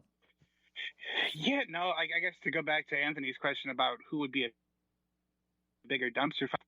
Impact is kind of a fun dumpster fire, or it's like it's a dumpster fire, but somebody also threw like some fireworks in there, so you get to see some cool shit every once in a while. With Ring of Honor, like, not only are they, both companies, to be fair, underpay their talent. With Ring of Honor, it's like what we're gonna be talking about here in a minute, like underpaying talent, expecting people to work on injuries or with injuries. There was a part of the story that we're going to get into. Flip Gordon apparently dislocated his shoulder or elbow. I think it was his elbow and they just had people in the locker room, other wrestlers, pop that shit back in so they didn't have to pay for procedures. Like, this is a company that's like basically owned by Sinclair Broadcast. Like, this is a big scale company, or at least that's what they want you to believe. And it's like, Jesus Christ, man. Well, that's some fucking man shit right there, dude. I like that. What? Hey, you know, the elbow thing? Fuck yeah. Pop that shit back in. Best of the best style, brother. Pop it, Tommy! Pop it! Come on. Best of the best? You ever seen it? Never? But dude, like, come on. That's a bad look. I mean, Sinclair Broadcasting is worth more than Vince. So that's a bad look for a company to be owned by this conglomerate, and you're not even willing to pay for a hospital visit. Yeah, to get to take care of your people. In all sincerity, right? All jokes aside, in 2019, that's a really bad look. I was obviously kidding, but yeah, in 2019, that's a bad look. Look, if the guy chooses that, if the guy walks back and says, "Fucking just pop it in," if it gets worse, I'll go to a fucking hospital. That's fine. That's absolutely fine, but for a company not to take care of their talent like this, that, like you said, they have the money, but they're treating this like ROH is already Sinclair is treating ROH like it's bleeding them dry, which is one of the only reasons you would start withholding money from something, is because you are getting you're getting no ROI from ROH. You're getting no return on your investment. And from the crowds we've seen, I can agree. I could see where that's a problem. And do they even have merch at all, ROH? I'm not 100%. I know they got DVDs and shit, but do they have actual like T-shirts and? Yeah, I mean, their website is still up and running. They have DVDs, T-shirts. They have a network, and all that shit. But it's not a hot brand anymore. They don't have buzz. Right. Before we go too deep down this rabbit hole, do we want to kind of explain exactly what it is that happened for those who might be uninitiated? Absolutely. Like, would you like to read that, or would you like me? I can try to go off memory, but kind of shaky sometimes. Oh, I just pulled up the thing. I've got it right here. I guess I can read. I got to read all of it. Let's see here. Adam Birch, otherwise known as Joey Mercury, was fired or quit, obviously, ROH last week when they were in Europe, it looks like. And he lashed out at ROH and the general manager, Greg Gilliland. What the fuck kind of name is that? On Twitter. Basically, he claimed ROH is providing an unsafe working environment for talent, lack of security, no medical staff, and criticized them for having no women on the creative team. Is this fucking Joey Mercury or David fucking Starr? He claimed the decision was made for TV champ Shane Taylor to not be offered a new contract when his deal was up at the end of the year. All right, anyway, and he also claimed there was a lack of medical care when Jay Lethal broke his arm last week. Really? All right, so here we go. It's 3 paragraphs. Let's see what the first one looks like. He said ROH has no concussion protocol. He talked about how Kevin Kline, who clearly is very unhappy here and publicly backed up Mercury, was sent to South Africa to wrestle, even though she had a concussion. Can't speak already. He talked about how he, Bandito, and Brody King were the ones who snapped Flip Gordon's elbow back in place when it was dislocated, rather than having proper medical personnel do so. He was critical of the lack of security with the incident with the fan in the Pacific Northwest, and that Bully had to take it into his own hands. I did see that where he's actually saying that there was a security's fault. Again, the kid didn't touch her. He said something mean to her. He didn't touch her. He didn't grope her. He didn't try to grab her tits or grab her ass or slap her or hit her or spit on her. Yeah, I mean, yeah. What is security going to say? Be quiet, son. Don't yell mean things at a wrestling program. I mean, like, yeah, that shit was overblown. Yeah. Now let's see here. Let's see. As far as that, now, even though she had a concussion, bringing someone over to South Africa, that's pretty shitty. Especially flying with a concussion. I don't think that's very good for a concussion. Yeah. Look at Candido. He died from a blood clot. So yeah, when you got medical shit going on, they tell you specifically not to fly. Yeah. Not to fly. So concussions, blood clot, because that shit can kill you. Yeah, most definitely. Most definitely. We already talked about the Flip Gordon thing. Obviously, once again, we joked about it a little bit, but came back to reality. And again, with the Bully Ray thing, he can stick up for him all he wants. I'm disagreeing with that. I'm just going to disagree with that because I still say all he did was say something mean. Grow the fuck up. You've said worse, like Smark already said. I mean, yeah. Only thing I'll say, and I agree with you, Box. The only thing I'll say there is maybe if they had like some they should have had like some type of security to de-escalate that situation. Like I feel like instead of Bully Ray having to come out there and confront the fan, send somebody from security, like tell this kid out here to lighten up a little bit. We know it's a show, he's having a good time, but have security talk to the kid. The minute you had Bully Ray, a wrestler, go out there, not only talk shit to this guy, but bring him to the back, alluding to the fact that some shit is going to happen, and people see you bringing this guy to the back, you're allowing people's imaginations to run wild. So whether he was right, wrong, or whatever, in that moment, you made yourself look bad the minute you escorted this guy to the back, away from the fans that saw you escort this guy away, and they're like, oh, that guy must gonna get his ass whooped. Like seriously, you're allowing people's imagination to run wild at that point. Bro, and you say he set himself up for that. Let's be honest. What if this guy just started screaming and running himself into the wall and started saying, he beat the shit out of me. He beat the shit out of me. That would have been great. I can't remember whether it was you, Shaheen, when that story broke. I would have took the hit. Both of us. I'll own your career, bro. Both of us would have. I would have said, motherfucker, fuck you. Who the fuck do you think? I would have definitely taunted his ass. I would have. I think he said I'll own Ring of Honor or some shit like that. Shaheen would have just started the conversation with "suck my dick," like I said the other day. Yeah. He's a natural heat seeker, so it wouldn't have took too much pride from Shaheen to get a bully to take a swing on him. No. Let's quickly move on to the second paragraph here, right? Is that cool, guys? Yeah. All right.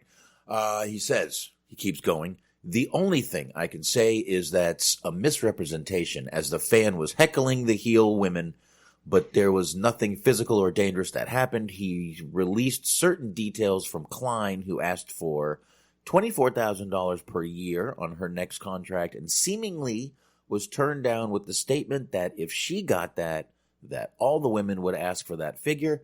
This, of course, led to issues because of how low that number is, that she was women's champion much of the year, and that guys get paid more. Should also be noted that Klein is married to the AEW producer BJ Whitmer, former ROH guy, by the way.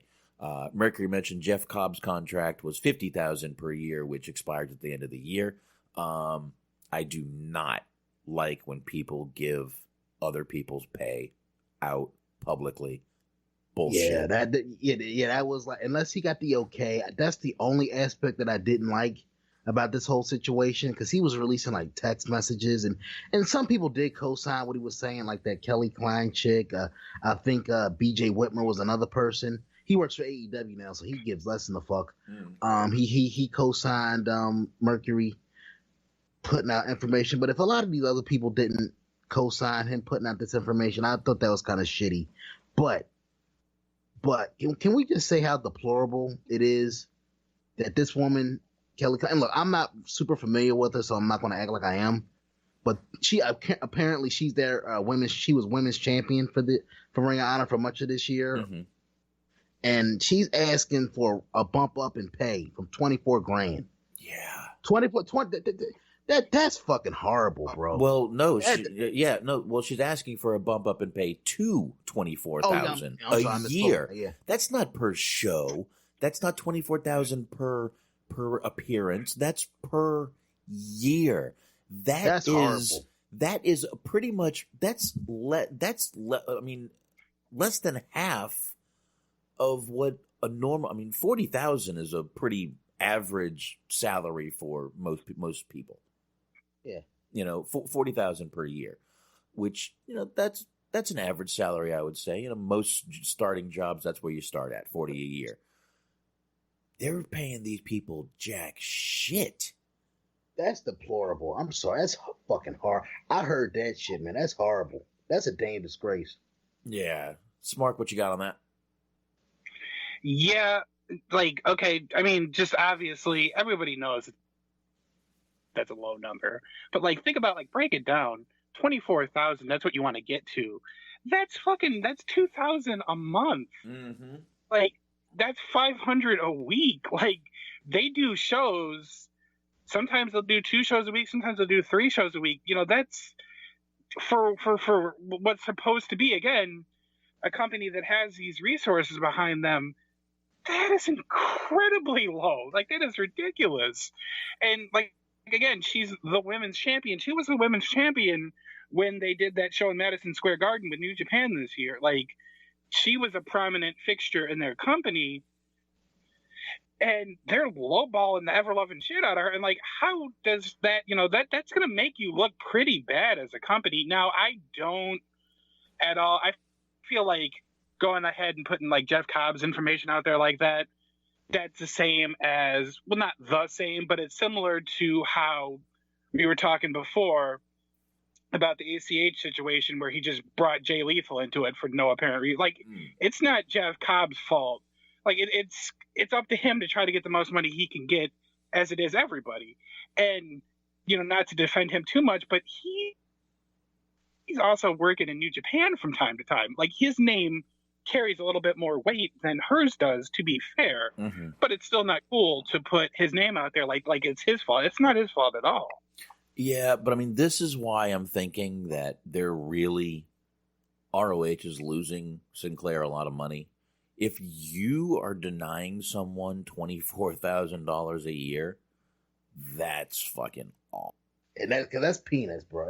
That's peanuts. I mean, you look at you pick the lowest person on the totem pole in WWE.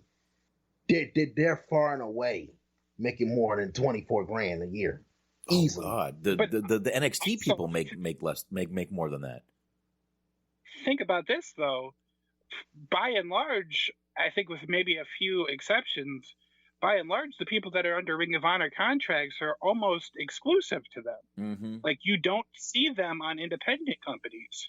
By and large, there's an occasional time where you'll see a Bandito or Jeff Cobb works PWG regularly, but for the most part, you're not seeing Jay Lethal, you're not seeing the Briscoes, so on and so forth. Most of the people that are under Ring of Honor contracts aren't really getting that much work. No, and I'm sure it all has elsewhere because they still do.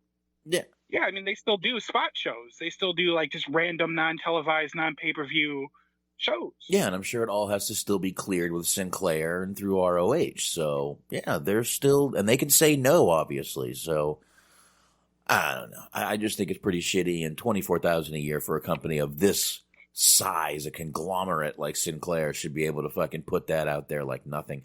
And by the way, I do want to say one thing. The whole, well, if you ask for that, then everyone's going to ask for that.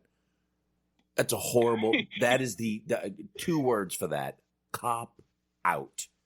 That is. The fucking audacity for them to want to have a living wage and yeah. not fucking eat crackers. Yeah. Yeah, that is a fucking cop out. That is a bullshit answer. That is a question dodger right there. That's bullshit because I look at it I'm sorry. Real quick, I just wanted to say that's bullshit from jump because clearly if you see enough in this woman to make her your champion, clearly you see value in her. Clearly. So she should want more money. She should be making more. If you're a champion of a company on any level, you're a representative of that company. So by default, you should be making more than the people below you that aren't champion. Yeah, exactly. That's my opinion. Yep, exactly. All right, let's. See, go it's ahead. okay because everybody at the company gets to make below minimum wage. Shit, from what I understand, they pay Mark Briscoe and Mountain Dew and meth. That might be a little too much for him. But how much meth exactly, Smark? I mean, you really got to work that out. That shit's expensive, man. Come on. That can become a very expensive habit, you know. So, you know. But anyway, let's. God, that was horrible. Let's get to this last paragraph here. He also posted screenshots of Gilliland. God, it's a hard name to say. Gilliland accusing really what? It really is. That's why I'm glad I don't have to do it. I was having a hell of a time thinking about how that would sound. Okay. He also posted shots of G accusing him of being high at shows and in hotel rooms and talent. He could get them to work with other companies, as well as another screenshot of a message saying that Mercury had divulged confidential information as well as private conversations in an attempt to damage his character. He posted a response to Mercury, who was trying to get Edson, who's Bandito, I guess, more money and claimed he was being taken advantage of. G wrote, I'm not saying it again, Edson's offer is more than we have paid anyone ever. That would be notable because they had Cody and the Young Bucks under big contracts in 2018. G also wrote, and you know what I have to go through to even get approvals of offers close to that amount because there is no return on that investment. And when a CFO asks what's the likelihood that will work, you tell me. He's got a point. I can't argue with that. If there is no return on the investment, that would be, once again, I said that earlier and I hadn't even read this whole thing. But this is why I think this company is bleeding Sinclair dry. But I'm just saying, but in all likelihood, in all sincerity here, what do you think Sinclair had realistic expectations when they bought Ring of Honor? I mean, is the Ring of Honor, all due respect to, like, you know, to get Jay Lethals, your Briscoes, it's not like they had merchandise movers or ratings movers on their roster. So the fact that if that is accurate, that if ROH is bleeding Sinclair Broadcasting dry, I can't say that's a shocker because what did they expect when they bought it? Like, what did they realistically expect to get out of it? Cheap programming. That's about it. You know, and you know what? I'm not giving the company excuses, but I do want to say, when did Sinclair buy ROH? Do you remember? I'm sure Antox knows or can look it up real quick. Pretty much, if my memory serves me, a year or two after Sinclair bought ROH is when WWE just went in and raped and fucking pilferaged that fucking company. Yeah. I can't give you the exact year, but I can say that, like, Kevin Steen was there while they were with Sinclair, like, early on. I think AJ was there. Like, I mean, you get the idea that they had much more talent or much better recognizable talent back when they started their partnership versus where we are now. Yeah, all right, 2011, and Sami Zayn. I think Sami Zayn was the first one because he was El Generico over there. And I think that sounds about right. Yeah, that sounds about right. He was the beginning. I mean, he went, and then, like you said, Kevin went over, and then Cesaro, who was Claudio Castagnoli over there, he went over. They just started raping ROH. And Punk, there you go. But yeah, they have been definitely rating ROH since 2005. You're 100% on that, Antox. But they really started bringing people over that 1 year. I totally forget what year that was, but Jesus Christ, they just killed. It's almost like they do to NXT every couple of years. They just went in, swept through, and like they were a fucking sweeper team. They went in, killed everyone, brought them over to fucking NXT, and ROH was left with not a lot of people. Not a lot of people. They had a stage of where they will always be able to cycle talent out. Like, okay, if we lose Punk, we still got Samoa Joe. Mm-hmm. If we lose Joe, we still got Bryan. But then what happened was they were getting rated, and don't forget TNA also, because there was a point in time where, I don't know, early on, like around like the early stages of Ring of Honor, you had guys like AJ and Samoa Joe and Christopher Daniels working in between TNA and Ring of Honor. But I want to say it was probably around like 2006. TNA said, "Fuck that shit. You're exclusive to us." Right. And then it was like a long stretch. Matter of fact, AJ Styles didn't start working Ring of Honor again until he left TNA for good. Well, honestly, and I'm not even making a joke. Honest to God, what happened was they were working together. I don't know if they had like a formal, in place partnership, but they were fine with having Ring of Honor use their talent. But Ring of Honor at the time, their shows were being distributed by RF Video. And when those accusations against Feinstein, again, not trying to make jokes here, when those surfaced, that's when they started pulling their talent, because they basically gave Punk an ultimatum that if he was going to keep working with Ring of Honor, that he was gone. And he saw more of a future with Ring of Honor at the time because they were using him in a much bigger, substantial role. So he stuck with them, and rest history there. But that's when that partnership eroded. All right, that makes sense. And Jesus Christ, Antox is throwing out all kinds of fucking names. They got Punk, they got Daniel Bryan, Jamie Noble, Jesus Christ, Tyler Black, Seth Rollins. They brought over everybody, and they just Roger Strong, Austin Aries. They really have left them as a fucking skeleton crew to pick up the best of the indies, which you got to get there now before WWE and AEW. So who goes to ROH? Jay Lethal. Good. Look no further than Damian Priest. Because he was a Punishment Martinez, and they were building him up into something. But then, like I said, it got to a point where I guess he did all he could do there. WWE plucked him away, and next thing you know, he's on NXT killing it. So it's like, even if, put it to you like this, even if they get somebody over, it's only, that becomes a matter of time before they get plucked. Because if you get over, the big boys are going to come calling for you, whether it's AEW, whether it's WWE. I'll just leave it at that, because Impact is Impact, and you got New Japan. That's pretty much it. Yeah. Antox is still throwing out names. Donovan Dijak, Keith Lee, all guys. I mean, they're still, Jesus Christ, they're still doing it today. ROH is basically their fucking breeding grounds for NXT.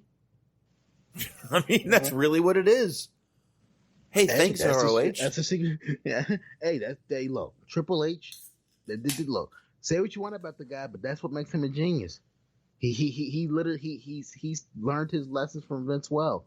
You let the competition create, and you raid. Simple concept. I mean, it worked for Vince in the '80s. He basically, like I said, I'm not going to say Vince didn't add two guys, but part of the reason why his expansion worked back then is because he took guys that were already developed, that were already seasoned. Mm-hmm. Like I said, he just added, like he just polished them up a little bit. But he pretty much, Hulk Hogan came in as Hulk Hogan. Vern Gagne and AWA did all of that shit, developing that whole Hulkamania and all that shit was running wild in AWA in Minnesota for at least two solid years before he got to Vince. So he was already that. The Warrior, tassels, face paint, and all. WWE just polished that presentation up. Rick Rude, Piper, Tito Santana, these people are already developed. Yep, exactly. Yeah, and they just walked them right in. Jesus, man. But I mean, look, I don't. Does anyone know what started this whole thing with Joey Mercury and putting all this information out? And anyone know? I mean, what's the backstory? I mean, we didn't really get it. We got a little bit of it off of that, didn't we? I'm trying to remember now. It just said he was fired. Is this all just because he got fired? So this is just disgruntled employee leaking information? Is that what this is? Yeah, that's what it seems like. Oh. Well, Antox, I know Antox has enough. Did they ever? Because I heard dribs and drabs, but did ROH or Mercury ever give an official reason as to why he was released? I mean, didn't WWE fire this guy too because he got he got arrested for sleeping in his car or something? But that way, he did wind up getting. Didn't he get off on that? Didn't they wind? It was like a misunderstanding or some shit. Well, they had a that? warrant or something for the arrest, and that's why they did it. But I think he had a warrant or something like that. But I mean, why burn bridges like this? Well, I mean, to be fair, I mean, no. I get it, dude. But you know what?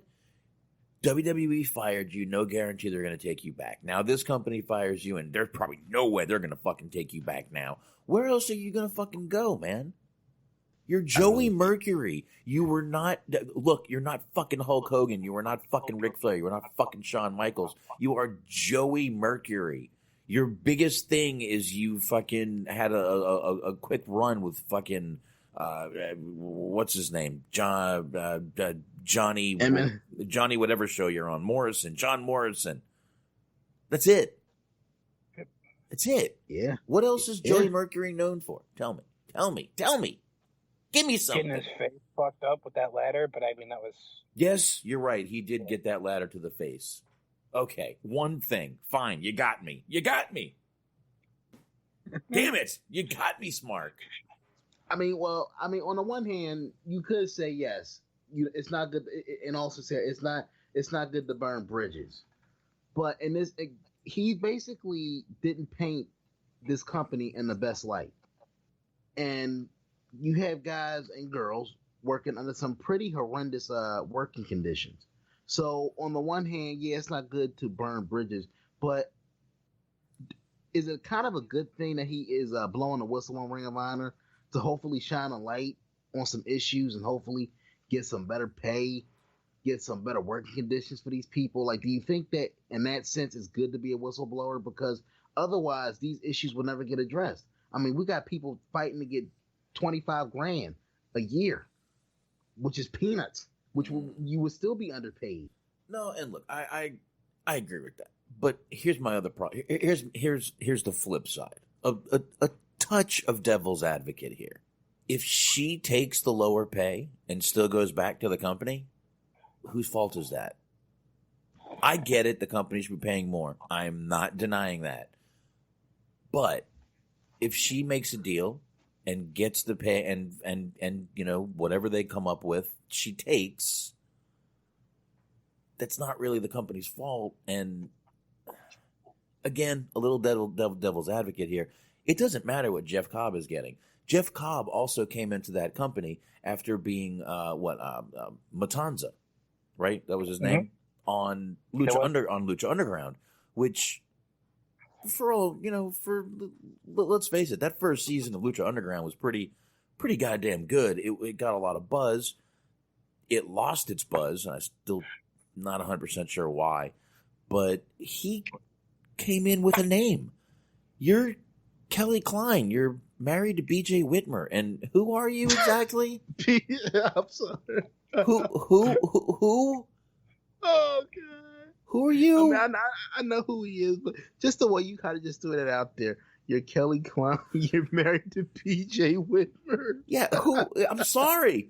Look, I'm not trying to be an asshole here. I'm just, again, a bit of devil's advocate's coming out here. I know that, and I get it. But you shit on that whole marriage, bro. Like, you're married to BJ. I know who he is. He took a pile driver on the apron, and he was almost paralyzed from it. I do know who this guy is. I actually do, believe it or not. I think I'm right with that story. Does that sound correct? Anyone? Yeah. And he had a he did a lot of crazy shit. What's the dude that got fired from WWE for doing a selfie? Jimmy Jacobs. Thank you. Yep. Yeah. Look, they had a crazy feud earlier. Yeah, that was. I think that's where that came from, if I remember correctly. I think it might have been too. But I mean, you know who should have got this story out? Kelly Klein. that's whose job it was to get this story out. If if she's the one, I'm sorry, it's not his job to throw out other people's problems. Because if she had she may have been like, "Oh, yes, sir, tell him what it's all about." But why didn't you bitch about it? Why didn't you get on fucking social media and say, "Hey, by the way, this company's really screwing me over"? Anyone want to fucking do something about it? Nope. She bohica'd. She bent over because here it comes again, Anthony. Well, I get that, but look, these are all adults, and I agree with you in theory, but some people don't have that like backbone, that spine, because if you look at it, she's co-signing everything he's saying. So it's almost like, well, can you talk for me? Because I'm kind of scared to do it myself. So it's like she wants it out there. She just didn't have the lady balls to do it herself. Okay, what about her hubby? Why didn't he put it out there? He's also co-signing. Like, he's basically... Of course he co-signed after someone else put it out there. You see, that's my point. That's my point. No one would have known about this. She didn't complain. Right. She took the money, didn't she? She took the money. Well, but here's another devil's advocate piece for you. Uh-oh. Bills. They come every month. Them gimmicks come every month. Those gimmicks in the mail call bills. I get it. I know. Mean, look, I look at it like, I get what you're saying. If she takes the deal, but at the same time, if WWE's not knocking your door down, if AEW's not calling you, if Impact's not calling you, New Japan, if this company is offering you something, then you take what you can get. But I just feel like, I look at it like this. I just feel like it's shitty. Just because somebody allows you to treat them like shit doesn't mean you should treat them like shit. You know what I mean? I realize that, but you kind of just said it for me. If Impact's not calling you, if AEW, WWE, NXT, if none of them are calling you, who are you again? Yeah. Who? I mean, Let me just finish real quick, Mark. I'm sorry. Sure. How much do you Fox has to get his stuff in? How much do you think?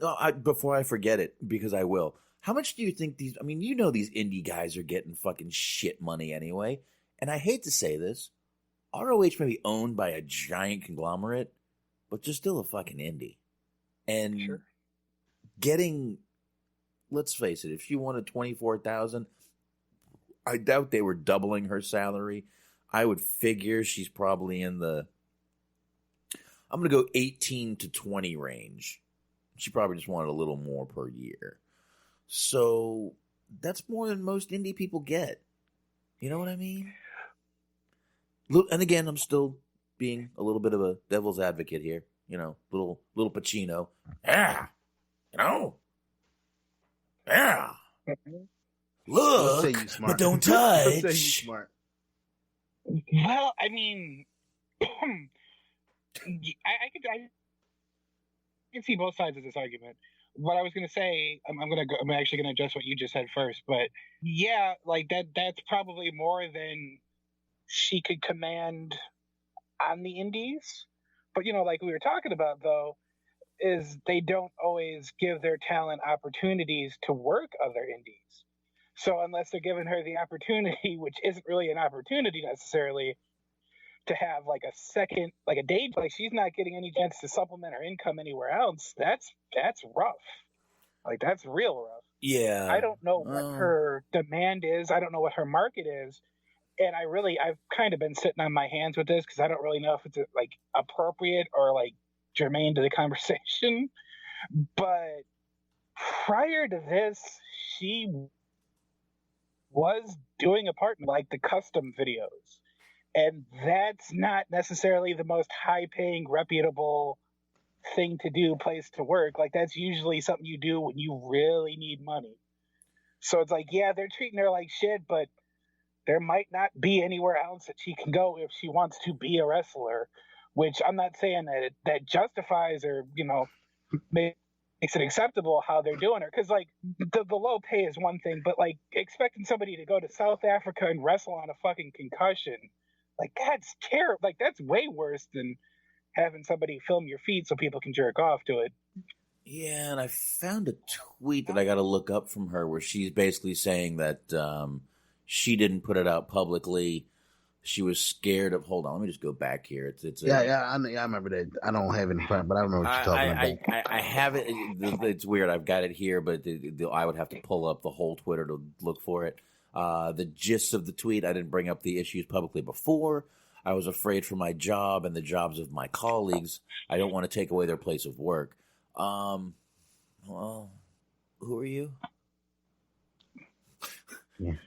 Although she was, but I mean, look, but it's like I said, I will not get away from the fact. I can't get off of that fact that this is this is just a bad look for this company. It's no different than, what was the chick in TNA that was the women's champion? Was it Taylor Hendricks? This woman, women's champion for TNA, national TV, pay-per-views, the whole bit, had to supplement her income by working at Sunglass Hut. Oh, Taylor Wilde. Taylor Wilde, thank you. I knew it was Taylor. I was 50% right. And she was only champion for a minute, by the way. But still, that's not the point, dude. Like, no, I know. Still... But by the way, that was the early TNA days. The early TNA days. But before. Well, hold on a second. Huh? Because, well, I was going to say, hold on a second. Okay. Because another thing that I've been sitting on, I don't know if we're going to talk about this later or not, so while it's around, let's talk about it for a second. This week, Scarlett Bordeaux, who was in Impact, she signed with WWE. She's like reporting to the Performance Center. It's never really been confirmed by like Dave Meltzer or whatever, but there was a lot of speculation going around that she was working a secondary job versus like an actual day job and living at her parents' house while she was employed by TNA or Impact. That wouldn't surprise me. And we're talking about this was like last year. Yeah, that wouldn't surprise me. By the way, I didn't know about that, but I actually do have the story up of Scarlett Bordeaux, Shotzi Blackheart also. This girl was like selling her poop like a year ago online, wasn't she? I think it was this year, actually. Okay. But yeah, recently. There we go. Indy Hartwell and Stefan Smith all reported to the Performance Center, but I did not know that Scarlett. What was that second job? God only knows. God only knows. But I'd like to know. I'd like to know what that second job was. So, but we do know this: selling your own shit is more lucrative than working for ROH. Yeah, I don't want to hear that these women don't have more. These women got way more rights than men. I can't sell my shit. Nobody would want it. Shotzi Blackheart, you got some green hair, some tattoos, some big tits. You can sell your shit online. Yeah, sure. Literally. You can sell your shit online. Go for it. People will buy it. I forget her name. I wish I could provide you with her name. But there's somebody that's a little bit on a lower level of the independent spectrum that they have their own Patreon. And it's not Jordan Grace, but they have their own Patreon where they're selling erotic photos of themselves. So, I mean, that option's always out there. Yeah, options are out there. Look, listen, Jordan Grace is another. She's a baiter. She baits people. She's like, hey, oh my God, you should see my DMs, and then she's like, takes a picture of her basically naked, holding with a hand bra on. And she's like, I can't believe the DMs I get. And it's like, do you see the pictures you're taking of yourself? Don't blame the victim. And then she's like, oh, wait, I can take all these DMs and make a book out of it. And make money. It's like, oh my God. Just out all these poor guys. I'm sure their wives were happy. Half of them probably are married and have, not anymore, but they were. There's definitely a hypocrisy behind a lot of that. There's we're going way left field with this one, but I'm going to make it quick. There was a video I saw online the other day of Prince was on The View. And I think it was like Sherry Shepherd or some shit. One of them turned to him and said that they had wanted to have sex with him for the longest time. And he just went, on that note, and he just stood up and walked out of the studio. And it was the most amazing shit. He's like, well, I don't want to ever consider that as a possibility. I'm leaving. He's fucking Prince, man. He was a... Listen, that man had Carmen that man had some fucking pussy in his life, dude. Some hot. Can't mess with that little guy. Everyone... He was a perfect height, Yeah. provide pleasure. Obviously. And according to Charlie Murray, motherfucker can play some basketball, too. Mm-hmm. Hey, we talked about that. Check out the Dave Chappelle episode on Shout Engine, everybody. All right. So anyway, where were we going with that? Scott Bordeaux had a job. That's Impact, dude. That's Impact. That's Impact. I got Impact, Ring of Honor. I guess to kind of like put a bow on this, where do you see Ring of Honor going from this? Like, I mean, I'm convinced that Impact is the crypt keeper of pro wrestling, that they're not going anywhere. But I don't foresee ROH having the same luck. Do you guys think that at this point ROH is just on borrowed time? Not just because of stories like this coming out, but just the whole vibe. They don't have anybody that's moving the needle. They don't have any heavy hitters, and this is not a slight, because I think Jay Lethal is incredibly talented. The Briscoes, incredibly talented. But they've been there so long. They've accomplished all that there is to accomplish. So everything that they are currently doing in ROH seems like old hat. Been there, done that. So at this point, do you think that ROH is on borrowed time? If stories like this keep coming out, yes. Because if we keep hearing stories of people getting paid low and not making the money they are, and certain people getting paid high money, that's going to be another, just like that kind of last, sentence in that paragraph. If they're not getting the return on the investment, there's no reason to keep this going anymore. It's financially stupid to keep it going. So if they are losing money on this company and it continues quarter after quarter after quarter, yeah, they may be on borrowed time, Anthony. They may just be. Yeah, Box. I want you to cap that portion of your opinion there. Uh-huh. Just in case we need to use that as reference material for AEW down the line, because what you said right there pretty much summed up the when people need to kind of get a grip and be realistic about expectations. Mm-hmm. And just like, don't look at it from a wrestling fan point of view, but look at it from a business point of view. Because what you just broke, you looked at it from somebody who has money on the line, somebody who has a financial interest in something succeeding. And at the end of it, if you don't see a return on your investment, you'll give it time. But we've established that Sinclair has been vested in ROH now almost 10 years. And if they're almost 10 years in and they're not seeing a return on their investment, it becomes financially irresponsible to your partners, the shareholders, et cetera, on down the line, to continue to pour money into something that's not profitable for you. You look at TNA, that was funded by Dixie Carter's family. The whole reason TNA had to be sold to another is because the Carter said, you know what, fuck this. We've invested all of this money and y'all still at stage one.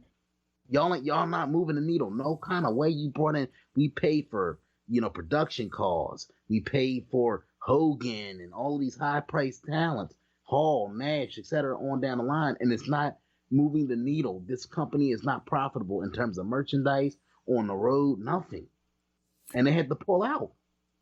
Yeah. Yep. And you're right, they did, and the company they sold to isn't much better, but I'm sure they made a nice little penny off of it. But I mean, there was a point where Dixie, the rumors were going around where Dixie was paying bills on her credit card. Imagine what the limit was on that motherfucker. But I mean, that's fucking scary for a company right there, when the owner is paying bills on her credit card because daddy cut her off. You know how scary that would be if you worked for that company and, like, let's say your wife is pregnant or just had a baby and you're hearing rumors that, holy shit, they're paying what? What did Dave Meltzer say? What did Dave Meltzer just say? What? And what? And dude, look at it like this. You look at a guy like AJ. Yeah. He's looking like a genius because at the time, remember, like Willie stay, Willie go, and he like I said, he did the honors, he did the honorable thing, put everybody over on his way out, and all that type of shit. But he left at just the right time because if you notice, right after he left is when shit started slowly going downhill. They were still on Spike, they still were doing decent numbers, but after he left, he kind of the floodgates opened. Because everybody else were looking at the people that you never thought would leave TNA. All of a sudden, if the fucking the Crown Prince, if the guy that's basically synonymous with this company says, you know, fuck this. Yep. You start to see like Eric Young and Samoa Joe and Robert Roode, guys that you never thought would leave. All of a sudden, they're like gone.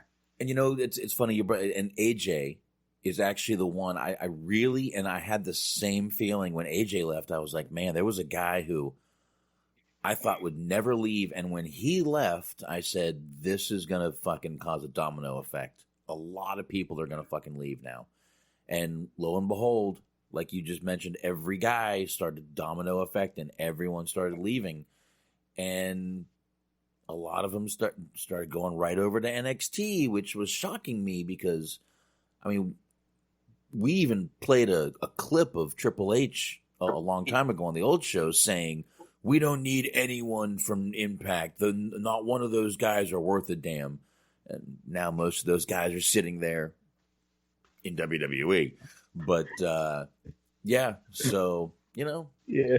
Go ahead, Smart. Yeah, I mean, go ahead. Go ahead, Smart. I'm sorry. Just I guess go back to your question about like if whether or not this kind of sinks Ring of Honor. I do agree that if it's going to probably take a couple more things, but this year, like I don't know, like maybe outside of like WCW 2000s, whatever, but that's kind of a different scenario. I can't think of a worse year that a company's had in recent memory. Like it's been fucking terrible. Like they had the Madison Square Garden show, their partnership with New Japan, and apparently it went so fucking poorly that like New Japan's like kind of just openly like kind of shitting on them. Like that partnership is just waiting to end because they're not at all happy with what they've been getting back from Ring of Honor. Apparently that's what everybody's been saying. Right. Then you have the Be a Fan incident, which soured me on them a lot. And now you have this, like everybody, like I don't want to say everybody, but a large majority of independent wrestling fans know that they're not making the most money in the world. But if they're also like, there's also reports of them like being mistreated, not being given proper medical care. Like nobody wants to watch a fucking sweatshop wrestling promotion. Like it's just not fun for anybody. And they have talent. You know, they have PCO, people like PCO. They have Jeff Cobb, we were just talking about, Briscoes, Dalton Castle. They have all these people. They give you fucking no reason to care about any of these people. Like, you realize that you have to have storylines and promos and events happening, reasons to care. Like, they just have people that, like, kind of look interesting on a card, but nothing happens. It's a road to nowhere. Right. Like, TNA or Impact, rather, like, yeah, I'm not going to defend fucking filming a pay-per-view on somebody's iPhone or Zune or whatever the fuck it was that they used. Fine, whatever. Zune. Like, there's a lot of dumb shit that they do. Zune. But they also... He went Zune. Holy shit, did he just go old school? Oh, fuck. But yeah, I mean, there's a lot of hiccups, to be generous, hiccups. But they at least try to tell a story and put on a good product. Like, we're not even getting that from Ring of Honor at this point. No. Like, there's just nothing. You know, they give me a reason to want to watch them.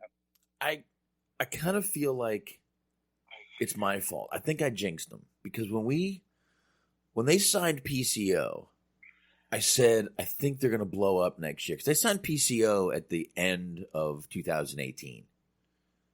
And I said, I think they're going to blow up next year. They're going to get some good indie signings and this and that. And I think I jinxed them, man. Because, when we mention things on this show, they tend to die. So, if it was me, I apologize to Ring of Honor.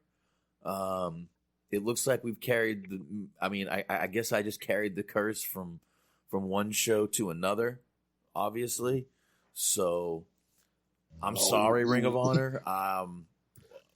Maybe we mentioned Impact enough. Like, why don't they die? Because they're fucking cacaroches, man. That's why they're fucking cacaroches. They will literally, when this world gets nuked, it will be cockroaches and the Impact Library will be sitting there somewhere. That's it. That's all that'll be fucking hanging around. That's right. That's it. That's it. Well, we kind of dissected Ring of Honor to death. I mean, I did. We got to end on I want us to end on a funny note. Well, you want to end on a funny note? I could do this for you. What's that? Okay, Brock Lesnar, Bray Wyatt. Okay, you following me here? Sami Callihan. Chris Jericho. Matt Taven. That's who Ring of Honor's champion is. Matt Taven. Who? Exactly. Who? That is their world champion. Yeah, who? Well, answer me this, Mark. Is he better or worse than Jay White? Who? He makes Jay White look like fucking Macho Man Randy Savage. Who? Jesus. He makes Eli Drake look like anybody who isn't Eli Drake. Oh God. Oh God. Once again, he's 20 pounds of generic in a 5-pound bag. Him and Ricky Starks. That awkward guy. Listen, I know I'm awkward. Don't fucking I'm awkward, but oof. Antox is saying that Taven lost the world title already to Rush, whoever Rush is. Who's Rush? Geddy Rush. Lee. Huh? Geddy Lee? I don't know. Rush. Only thing You're gonna leave me hanging on this 80s rock reference. How dare you? I mean, Tom Sawyer. There you go. Thank you. Yeah, I know.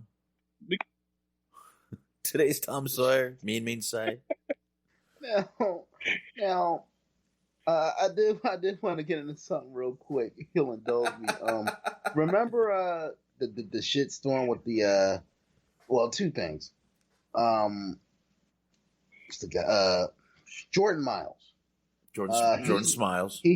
Yes, Jordan Smiles. He's not letting this thing go. So of course he not. Put out a tweet a couple days ago. If WWE doesn't, if I don't hear from WWE tomorrow, it's going to be a problem. Basically, I don't have a tweet in front of me, but that's the gist of it. So once again, I was with him on a T-shirt. He's clearly causing problems. He's probably causing problems behind the scenes still with this shit, which is why we'll never see him on TV again. Where do you think this goes? At what point do you think that WWE is going to say, you know what, fuck this guy and just cut bait? I mean, I get their stance of you don't want to reward bad behavior. So if he's trying to get fired, you don't want to reward that by saying, okay, talk shit on us, we'll let you go, because that sends the wrong type of message to everybody else. But at the same time, this guy clearly, I'm not going to say mental issues because I don't know his situation, but it's a bad look to have this guy going off the reservation with these tweets. So do you think that WWE has a breaking point with this guy where they just say, you know what, fuck this guy, cut bait and move on? Or do you think they hold him to his contract for however long it is? Okay. First of all, let me start with, I have to say, I don't think ultimatums are the smartest thing to do to Vince McMahon, number one. Number two, this company is petty. What they'll do is they will keep him under contract so he can't go anywhere else. and they will keep him off television. They will basically just let him sit at home rather than have him go somewhere else and make money, even after 90 days, because he probably has a couple of years on his contract. So they will keep him off TV. They will make him worth absolutely nothing by the time they do put him back on TV, and then they'll embarrass him. And then finally, when his contract is up, they'll probably let him go. And then he won't be able to work anywhere, and he'll be known as a guy who will out your company for anything stupid you may do. And I think this man has just fucked his career up. Does that make any sense to you? Makes a lot of sense. And honestly, just given how big this story got, I don't even see them want. And I did make the point a couple weeks ago. They'll basically put him on TV to bury him. But hindsight being what it is, I don't even think they want to do that. I don't think they want to draw. I don't think they want to draw any type of attention to this guy. I don't even think it's in their best interest to put him on TV to bury him, just because that's a bad look, considering that he's accusing them of being racist and frauds and all that. So they're going to keep him as far away from public appearance as humanly possible. Yeah. So that's why I'm thinking like they might decide to cut bait. They and that's possible too. My whole theory is just the WWE formula they usually do, but I could be wrong. Smart, what do you got? Yeah, we were talking about this last time. I think, like you said, I think that he had a point, and then after a while, he just started going a little bit too far, and suddenly he went from being on the dock to being in the middle of the ocean. Like I think he completely blackballed himself. Because it's one thing to be like, okay, they put out this fucked up racist T-shirt. Then it's another thing to be like, Ring of Honor doesn't care about black people either. Jay Lethal is a fucking Uncle Tom. It's like, wait, hold on a minute. You had everybody, you lost everybody. Like, and I'm sure you meant no pun by blackballed. Well, it's what it is. I mean, you know where you're from and all, but that's all. Okay, sorry. African American speared. Spear. No, that doesn't. No, got to put that H in there. That's important. Doesn't work. Yeah, well. No. Circle. No, you can't. You know what? Just shut the fuck up. Yeah, I could have used you on any number of days in any number of situations with that advice. But Anthony, you all right over there? I'm fine. I'm just taking this all in, bro. Anthony's right, documenting every little one. Yep, that's one more right there for the blank. Okay. What time is it? 12:44 p.m. Okay, a.m. But but yeah, I really think this guy. And once again, I want to say, you do not give Vince McMahon, which basically, let's face it, no matter what you say, this company could be under Triple H, Vince McMahon, anyone. You do not give a McMahon, or I would figure Triple H in this case, a ultimatum, which I always say call putting a gun to someone's head. Vince is a control freak. Does he really think that that's a good idea to do that to a guy like Vince? I'm going to have to say no. Especially at his level. I mean, no disrespect, and I hate to break it down like this, but he's not at that level. He's not like John Cena making demands, or Shawn Michaels, or Hulk Hogan, or somebody of that caliber. This is fucking ACH. You haven't been in the company a full year, and already you're making ultimatums and demands. I don't care any job you have. Take wrestling out of it. Any job you have, you've been on a job less than a year. You can't go into your boss's office making ultimatums and demands. They'll say like, "There's the door, son." Yeah, pretty much. But I don't know. This I don't feel bad for him. He's made his bed, and he's gonna have to fucking lie in it. And I got a feeling it's just really gonna be an uncomfortable bed to lie in. It's gonna be like lying on concrete, because they're just going to fucking bury him. They're going to keep him, and it's not going to be on television. And when he's finally released, he's just going to be known as the guy with the chip on his shoulder who is looking for racism in anything you do. And rather than another company pick him up and risk one little word, one little thing, one little slip up, why bother? Yeah. He really just killed his career. I'm done. Go ahead, Anthony. I'm sorry. You said he killed his career, so you're telling me that the all-inclusive AEW wouldn't even pick this guy up at this point? I don't know. I mean, you got Cody out there fucking chanting puta, not knowing what it means. I mean, or puto. I didn't know what it meant. Hey, I'm sorry. I just chanted it because I thought it was cool, millennial and shit. I apologize, though. Phoenix was doing it. Y'all still love me, right? I'm still indie Jesus, right? Right? Okay. Hold on, I'm going to go make my hair more blonde for y'all. Yeah. I don't know. I get the vibe from Myles that he just hasn't been happy with it. And I feel like this shirt was like his breaking point. And look, you signed with WWE, and it wasn't. It turned out that it wasn't all it was cracked up to be. Fine, honor your commitment and move on. I hate. We're in this era now where everybody that's unhappy. That look, if you're unhappy, you definitely speak up for sure. But when you sign a contract, you're still tied to that company. Honor your commitment and move the fuck on. Whether you're Neville, whether you're, ACH in this case here, Jordan Myles, or whoever you are. Like, I don't like this new era we're in where everybody wants to get on social media and bitch about that situation. Like, that's going to magically make WWE cut you loose. Don't work like that. You signed a contract, suck it up, honor your commitment, and then go about your business. And I seriously doubt they signed this guy to like a 5-year deal. 2 years max.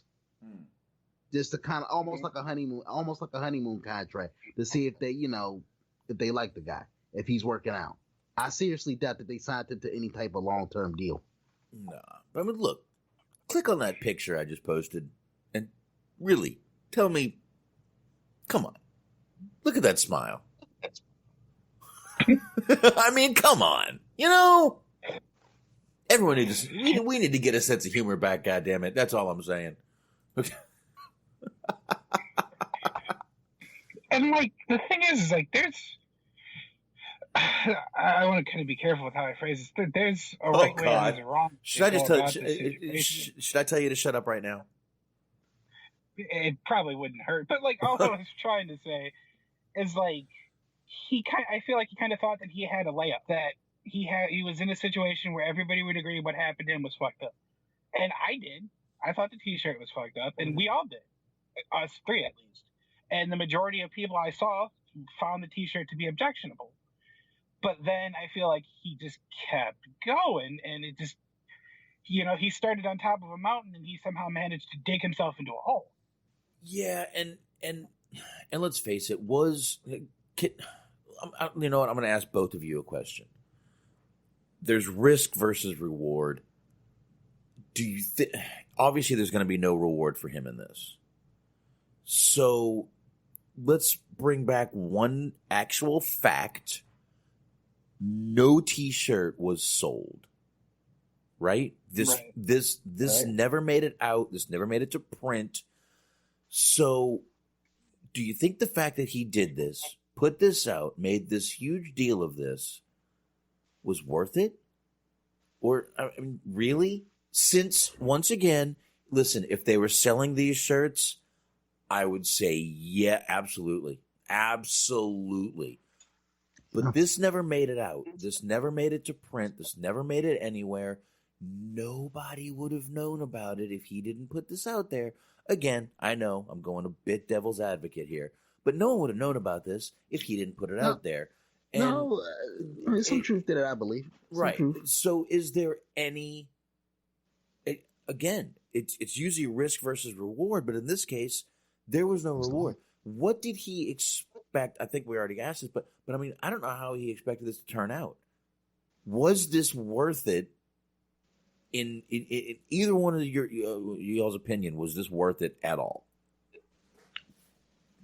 No, it wasn't worth. I mean, I look at it like this. I guess it depends on how you want to look at it. Like, if you feel like, because clearly, this guy is a guy. This is a guy who's dealt with some shit in his life.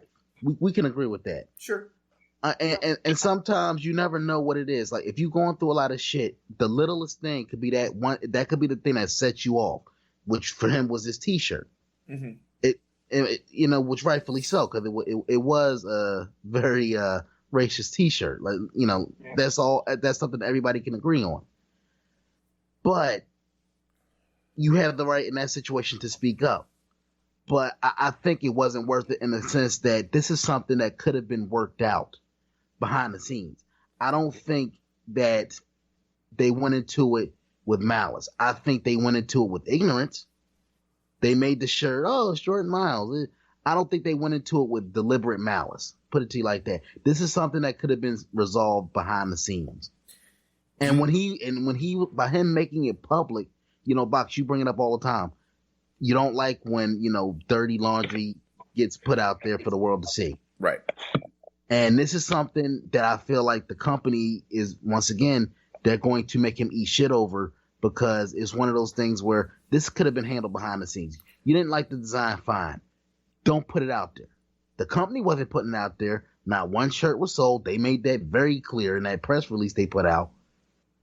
That not one shirt was sold. The design wasn't leaked. The only reason that we're talking about it, the only reason that this shirt is a topic of discussion is because he tweeted it out.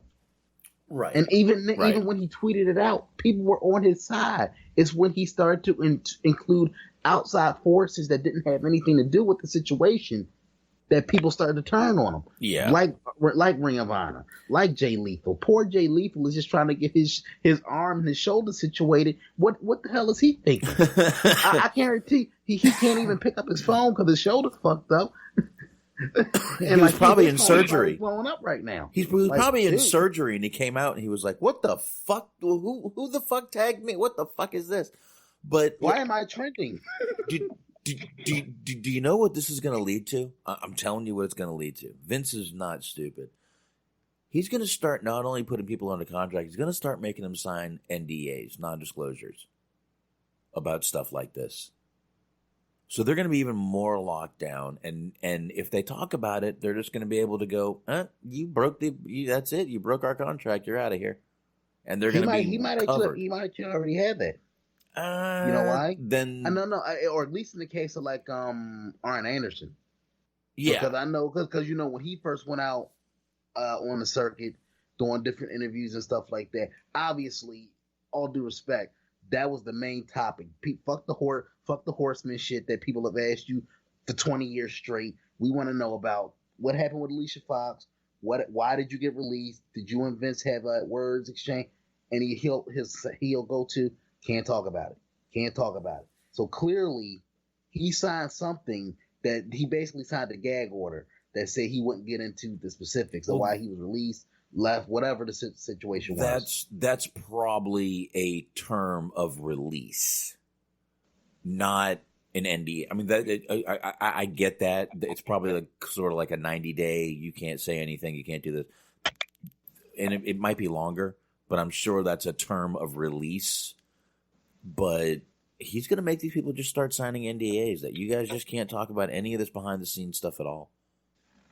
None of it. And if you do, you've breached your contract and you're gone, and they are 100% covered at that point. So it's just going to cause more legal bullshit eventually, which I'm actually surprised they don't do. And I wouldn't doubt if once you make it to the main roster, I wouldn't doubt if those people do, because you don't hear stories like this at all. You don't hear a lot of backstage stories. But look, and listen, I'm not saying that's right or wrong. I see Antox here saying that's unruly as fuck. You're right. It is. But you know what? This is the business world. It's 2019. And if you don't want your people going out there on and putting shit out online, cover your ass. If they do, cover your ass again. I'm sorry. This is a business. And the biggest. This is the largest conglomerate for wrestling. So for them to have any, black marks, zero pun intended, but for them to have any black marks on their record, especially something like they've been accused of time and time again, the racism, they're just going to nip it in the bud eventually. Yeah, and plus you figure it's no different. Like when you work for, I'm sure, like if you work for like anybody that works for like Burger King and McDonald's, if you get fired from Burger King, right? I'm pretty sure you have to sign a term of your release.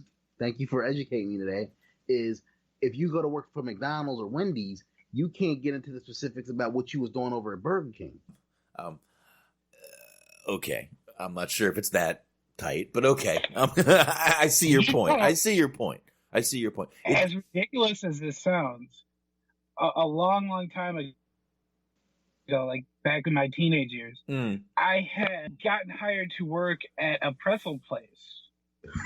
And I swear to God, they made me sign an agreement that within for I think it was 2 months, 90 days, something like that.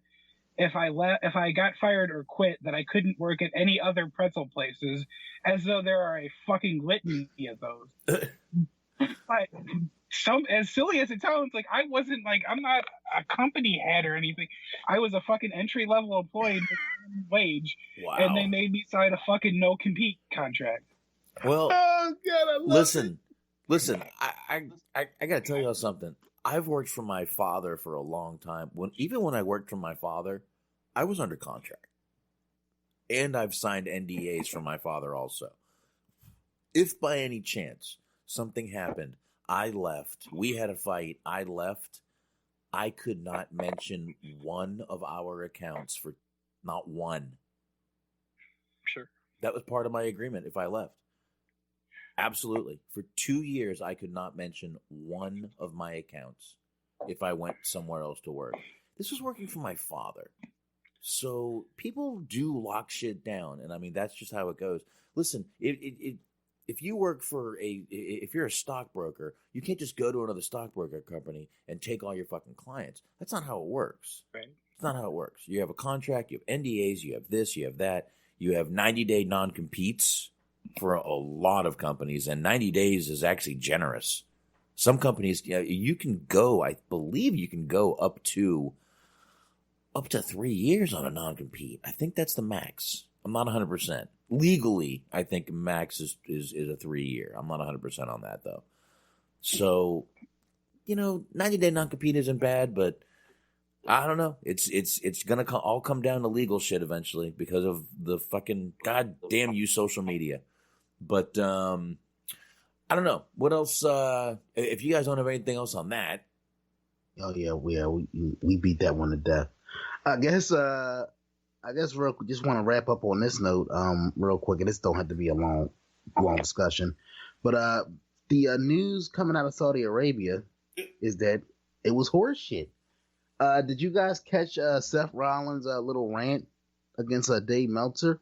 And do you think any of it was unfair? Because I mean, I know Meltzer's been wrong about some things in recent years, but given his track record, I mean, like with any journalist, you're going to get some things right, going to get some things wrong. Right. Do you think that people are being a little bit harsh, a little bit hard on the guy?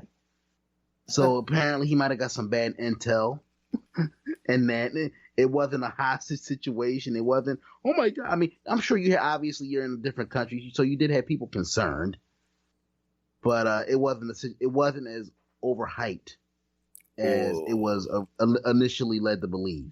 Or is this damage control and spin? I don't know. Is this damage control? Is this spin? Is this? Yeah. I mean, Seth Rollins he basically was reporting, Seth Rollins gave this big locker room speech to help boost morale. Seth Rollins shot that shit down. All this, unrest in the locker room. He shot that shit down. And I don't know. It's just like, look, okay, he's wrong. Tuna is wrong. And breaking news, the sun will rise tomorrow. I mean, just I don't know. I don't know. I mean, Meltzer's a mixed bag for me for sure. But to treat the guy like he had zero credibility, I thought that was kind of like a bit much. Because the guy does have credit. The guy's been doing this shit. He's the OG of wrestling journalism. Right. He's the OG. And it's not like he didn't have connections within the company for a long time. Hell, he had him and Vince before shit went south. they had a relationship at one point. And then I think Donahue happened. Yeah. I remember that. Remember that? The fucking mullet and all the mullet in all his glory, and basically Meltzer. I guess I think that was it was at that point Uncle Dave knew he fucked up. Vince stopped taking his call. Motherfucker, lose my number. Yeah, but I mean, also according to Meltzer, it was people. He was reaching out to talent that was telling him what was going on. And then I like Carl Anderson's tweet, looking forward to seeing who the locker room leader is on Monday. He's such a fucking dick. But I mean, a dick with a hot Asian wife. Of course. But it's just, I don't know, man. I'm torn on this one. I am not the biggest Meltzer fan. I know he's wrong sometimes. But I mean, even Joe Hennig, Curtis Axel tweeted out, not the top 20. Obviously, there were 20 people that made it to the first plane that got to go home. And he's kissing his wife and finally we're finally here. And a lot of superstars were saying the same thing that Meltzer was saying. I think this is complete spin, dude. This is damage control. Once again, damage control. I think. Damage control. I could be wrong. Yeah. I could be wrong. I mean, no, well, it's fair. But I don't know. I think a lot of this is suspect because didn't they put out a press release saying, announcing like a new deal? Yeah, they did. They're instead of they were basically doing more. They were only supposed to do one show a year there, and now they're signed up for 2 definitely. And it looks like they're doing more than one show. They were doing more than one show a year, obviously. Now they're going to be doing minimum of 2 shows.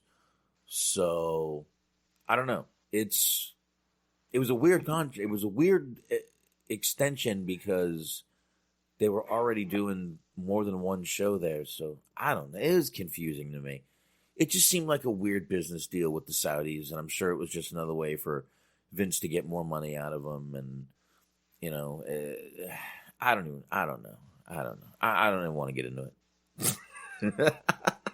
Really, there's probably so many variables that we don't know that happened, and I totally believe the story that they owed him money and Vince shut off the feed in Saudi. I 100% believe that. Where do you stand, or both of you, where do you stand on the plane issues? Do you think there were legitimate mechanical issues? No. I think he was holding his people hostage until they made a deal. I really... I'm kind of conflicted on that. I mean, I get your point, but that's pretty intense. The whole people hostage, because you figure like they've already proven that they don't mind taking a life. Oh, for less. No. So no. I but it's just but in all sincerity, like Smart, what do you think about that? Before I get into my thoughts to wrap us up. I mean, where there's smoke, there's fire. Like, there's been enough people tweeting about, within the company. I was seeing, like, Box has already mentioned, and then I saw some from, like, Andrade was complaining about it. There's a couple of others. Carl Anderson's wife, I believe, was just, like, begging him not to go back. Yep. Like on Twitter. Like it's like, okay, so for this could be complete misinformation and falsehood, like why is everybody so jumpy then? You know, like if it was just, hey, an engine blew up. It's like, well, but whatever. Like I think that there is definitely an incident that, happened. To what extent it happened, who knows? You've got, but like, of course Seth Rollins is going to say that Meltzer's full of shit. Like he's the company guy. So it's like you have two people that are out there protecting their best interests. And Meltzer went ahead and apologized if he did in fact spread any misinformation. Like he said that wasn't his goal or whatever. He apologized for any parts of that he did get wrong. Right. So, but you have everybody's looking out for their best interests. What actually happened is probably somewhere in the middle, but I don't believe that it's complete bullshit. I also don't believe it's completely true necessarily, but something happened for sure. Yeah, and again, I don't stick up for Meltzer a lot, but I think he was getting good information, and they were like, "Shut up, stop." We got to make this guy look like a complete asshole. He was probably making it worse, honestly, by giving out information that they didn't want out there. Look, I'm no conspiracy theorist, but I believe some of this shit. And I know Vince is petty, and like I said, I 100% believe the story that Vince shut the Saudi feed, and then they paid him, and then they made a deal, and that sounds so Vince McMahon. That is like the most Vince McMahon thing Vince McMahon could do. You know what I mean? Dude, I mean, look, we've established that Vince is very petty, but do you honestly think that even Vince, for all of his vindictiveness, for all of his pettiness, would be dumb enough to go to a foreign country and start shit with people that cut a motherfucker up and made him into legitimate pepper steak? Like, I mean, come on, dude. Like, and I mean, like, seriously, you putting a lot of lives at risk. They're also fucking around with these people. They're also famous public figures, and if one goes missing, it's not going to go unnoticed. It's not. You mean if Joe Henning went missing? The world was. I mean, all due respect. I'm damn, joking, but you got me again.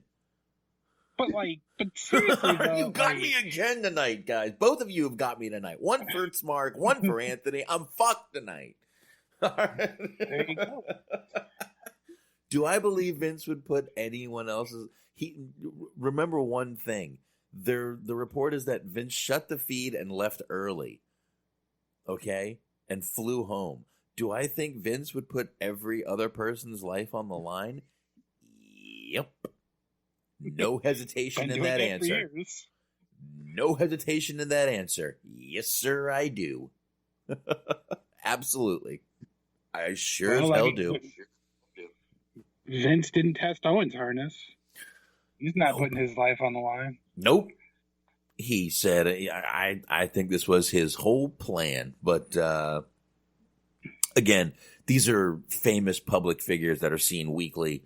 And even Curtis Axel may be missed by somebody. Yeah. I mean, I joke. I mean, but you know what I mean. Yeah, I do. But no, smart, yo. I guess, what were you about to say, man? Well, I was going to say, like, for what it's worth, I mean, Linda McMahon really is a part of Trump's cabinet. So, like, if something happens with WWE, like... She stepped down a while ago. Or did she? Damn it. Yeah, she did. All right, well, what I said was invalidated. Never mind, my bad. She stepped down a while ago. She's going to join his re-election campaign. So, a few months ago, she stepped down. Sorry. News travels slow here in the South. Look at that. Now I got one. 1-1. We are tied tonight, guys. We ended the show with a tie. Yes. But rumor we read the other night was that the White House had been briefed. Once again, I guess that could be bullshit. But I mean, basically, you're asking. Basically, Anthony, you asked me if I think Vince McMahon was a heartless devil of a human being, And my answer, once again, with no hesitation, yep. So in other words, I guess we're all in agreement that worst comes to worst, Vince ain't going down with as much as he likes to present himself, as much as he's presented as like a guy to do anything. He lives and breathes, eats shits the business. He ain't going down with that ship. No. Well, when it comes to his safety, if his safety's on the line, then you better believe that he's going to go ahead and have his roster members stand back. Yeah. Damn it, pal. Yeah, you know the old saying, the captain goes down with the ship. Nah, that ain't happening here, brother. Triple H, you're in charge. I'm out of here, pal. Shit, Triple H ain't no dummy. They was on the same plane, bro. Oh yeah, he was out of there too. Hell yes, he was. So I guess it's true, like, because like, once again, we don't take it all with a grain of salt, but I guess supposedly coming out of this whole situation, people look at Vince differently now. Like people lost respect for Vince for how to. I'm guessing, like, if you weren't one of the magical 20 that were either on Vince's plane or were able to charter your own plane, I guess you're one of the people that lost respect for Vince. And do you know who the two guys who were sitting back laughing were?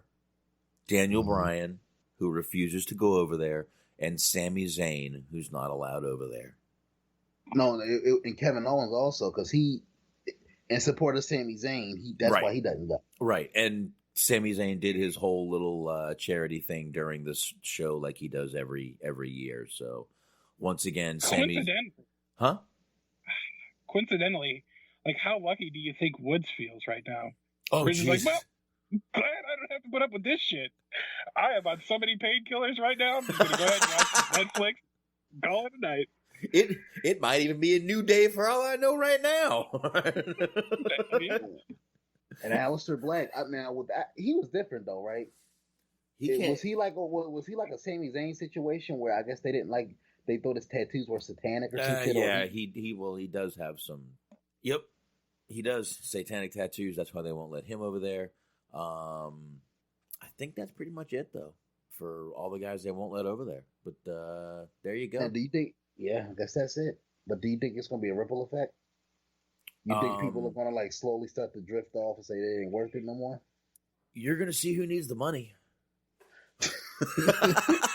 This will be a telltale sign of who's trying to buy a new house and who's, like Carl Anderson said, trying to get a second pool. So, that means the Saudis have Zack Ryder versus Carl Anderson. Then we went to the court.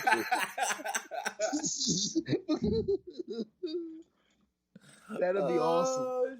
But look, dude, I will make it. I'll take off from work if they fucking have a Kurt Hawkins and Zack Ryder Iron Man match, or Hawkins and Ryder versus the OC. Oh God, the B team versus the Edgeheads. That's gonna be the first. It'll be amazing. I'll take off work just for that, just to see that shit show. Oh shit!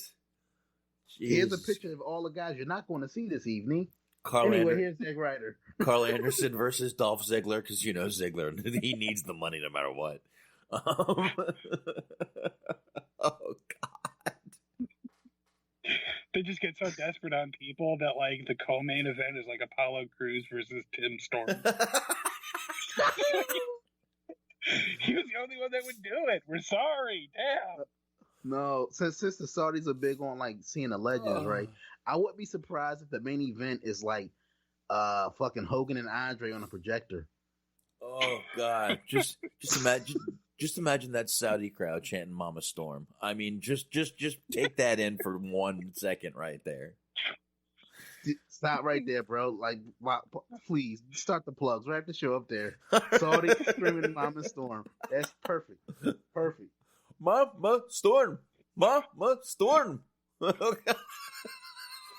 All right. Yes. On that note, let's wrap this motherfucker up right here. Shout out Wrestling OD. Definitely check out Shaheen over there. Sign up for his Patreon at patreon.com. You can check out all of it at nuclearheatshop.com. Damn, Shaheen's over at Starcast, man. He's probably fucking living it up and fucked up right now. And, of course, don't forget to check out Wrestling's High Marks. I will be there Sunday, so check me out over there on the Wrestling's High Marks. You can check them out on Mixler right here, and that will be, like I said, 8:30 p.m. Eastern Time.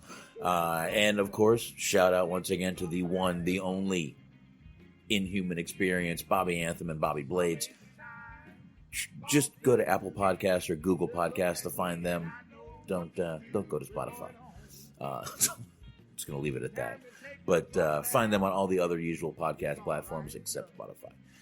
But check out Eric, Doug, and Doug's brother Daniel. They are on the Unscripted Wrestling Podcast, and you can check them out on the Philly Sports Passion feed. Which again, sports are kicking ass right now. So get on in there now. People are gambling on sports, and just something to do. So get over there. Oh, what? Shit, before I forget, the Bottom Line Pro Wrestling Podcast. Forgot to plug that at the top. Shout out to my boy Jason Clark. You can find that podcast on all the usual platforms, Google Play. It is on Spotify, so I don't know what Box's issue with Spotify is right now. I haven't been on there in a while, but he's on there. Google Play, Apple Podcasts, the whole bit. I'll tell you in about a minute and 15 seconds. Don't forget to check out the Mark Report Tuesdays, 6:30 a.m. on YouTube. Come on. You're not doing a goddamn thing. You're going to work. Just pop it on your phone while you're going to work. Pop it on there. Do it. God damn it. And next Saturday, me and Anthony will be on the Hollywood Hangout doing a movie or something like that. So you can check us out right here on the mixler.com/dirtsheetdudes. Once again, I am going to change that once I get everything easy to do. But we'll work that out. Tomorrow night, we said we did not guarantee, we said we may do a review. I'm not 100% sure of that. I'm a little wrestling out. I might not watch that tomorrow night. I might watch that Sunday or Monday, and we may talk about it Wednesday. We'll see. But we'll figure it out. Maybe we'll do a show Monday or Tuesday and knock it out before it happens. So before Wednesday. So anyway, that's it for me, guys. I appreciate it. Appreciate you guys joining me, of course, on the Friday night. Appreciate the chat room. I appreciate everyone downloading this show. Leave us a review on Apple Podcasts. Follow us on Spreaker. And I think that's it. You know where to find us. Spotify, Google, TuneIn, Player FM, Stitcher. There you go. Appreciate it, guys. Love all you guys. Thanks for hanging out with us for all 87 hours a week that we give you. We're trying, guys. But anyway, I love all of you, and we will see you Wednesday. Later, y'all. Peace. See you.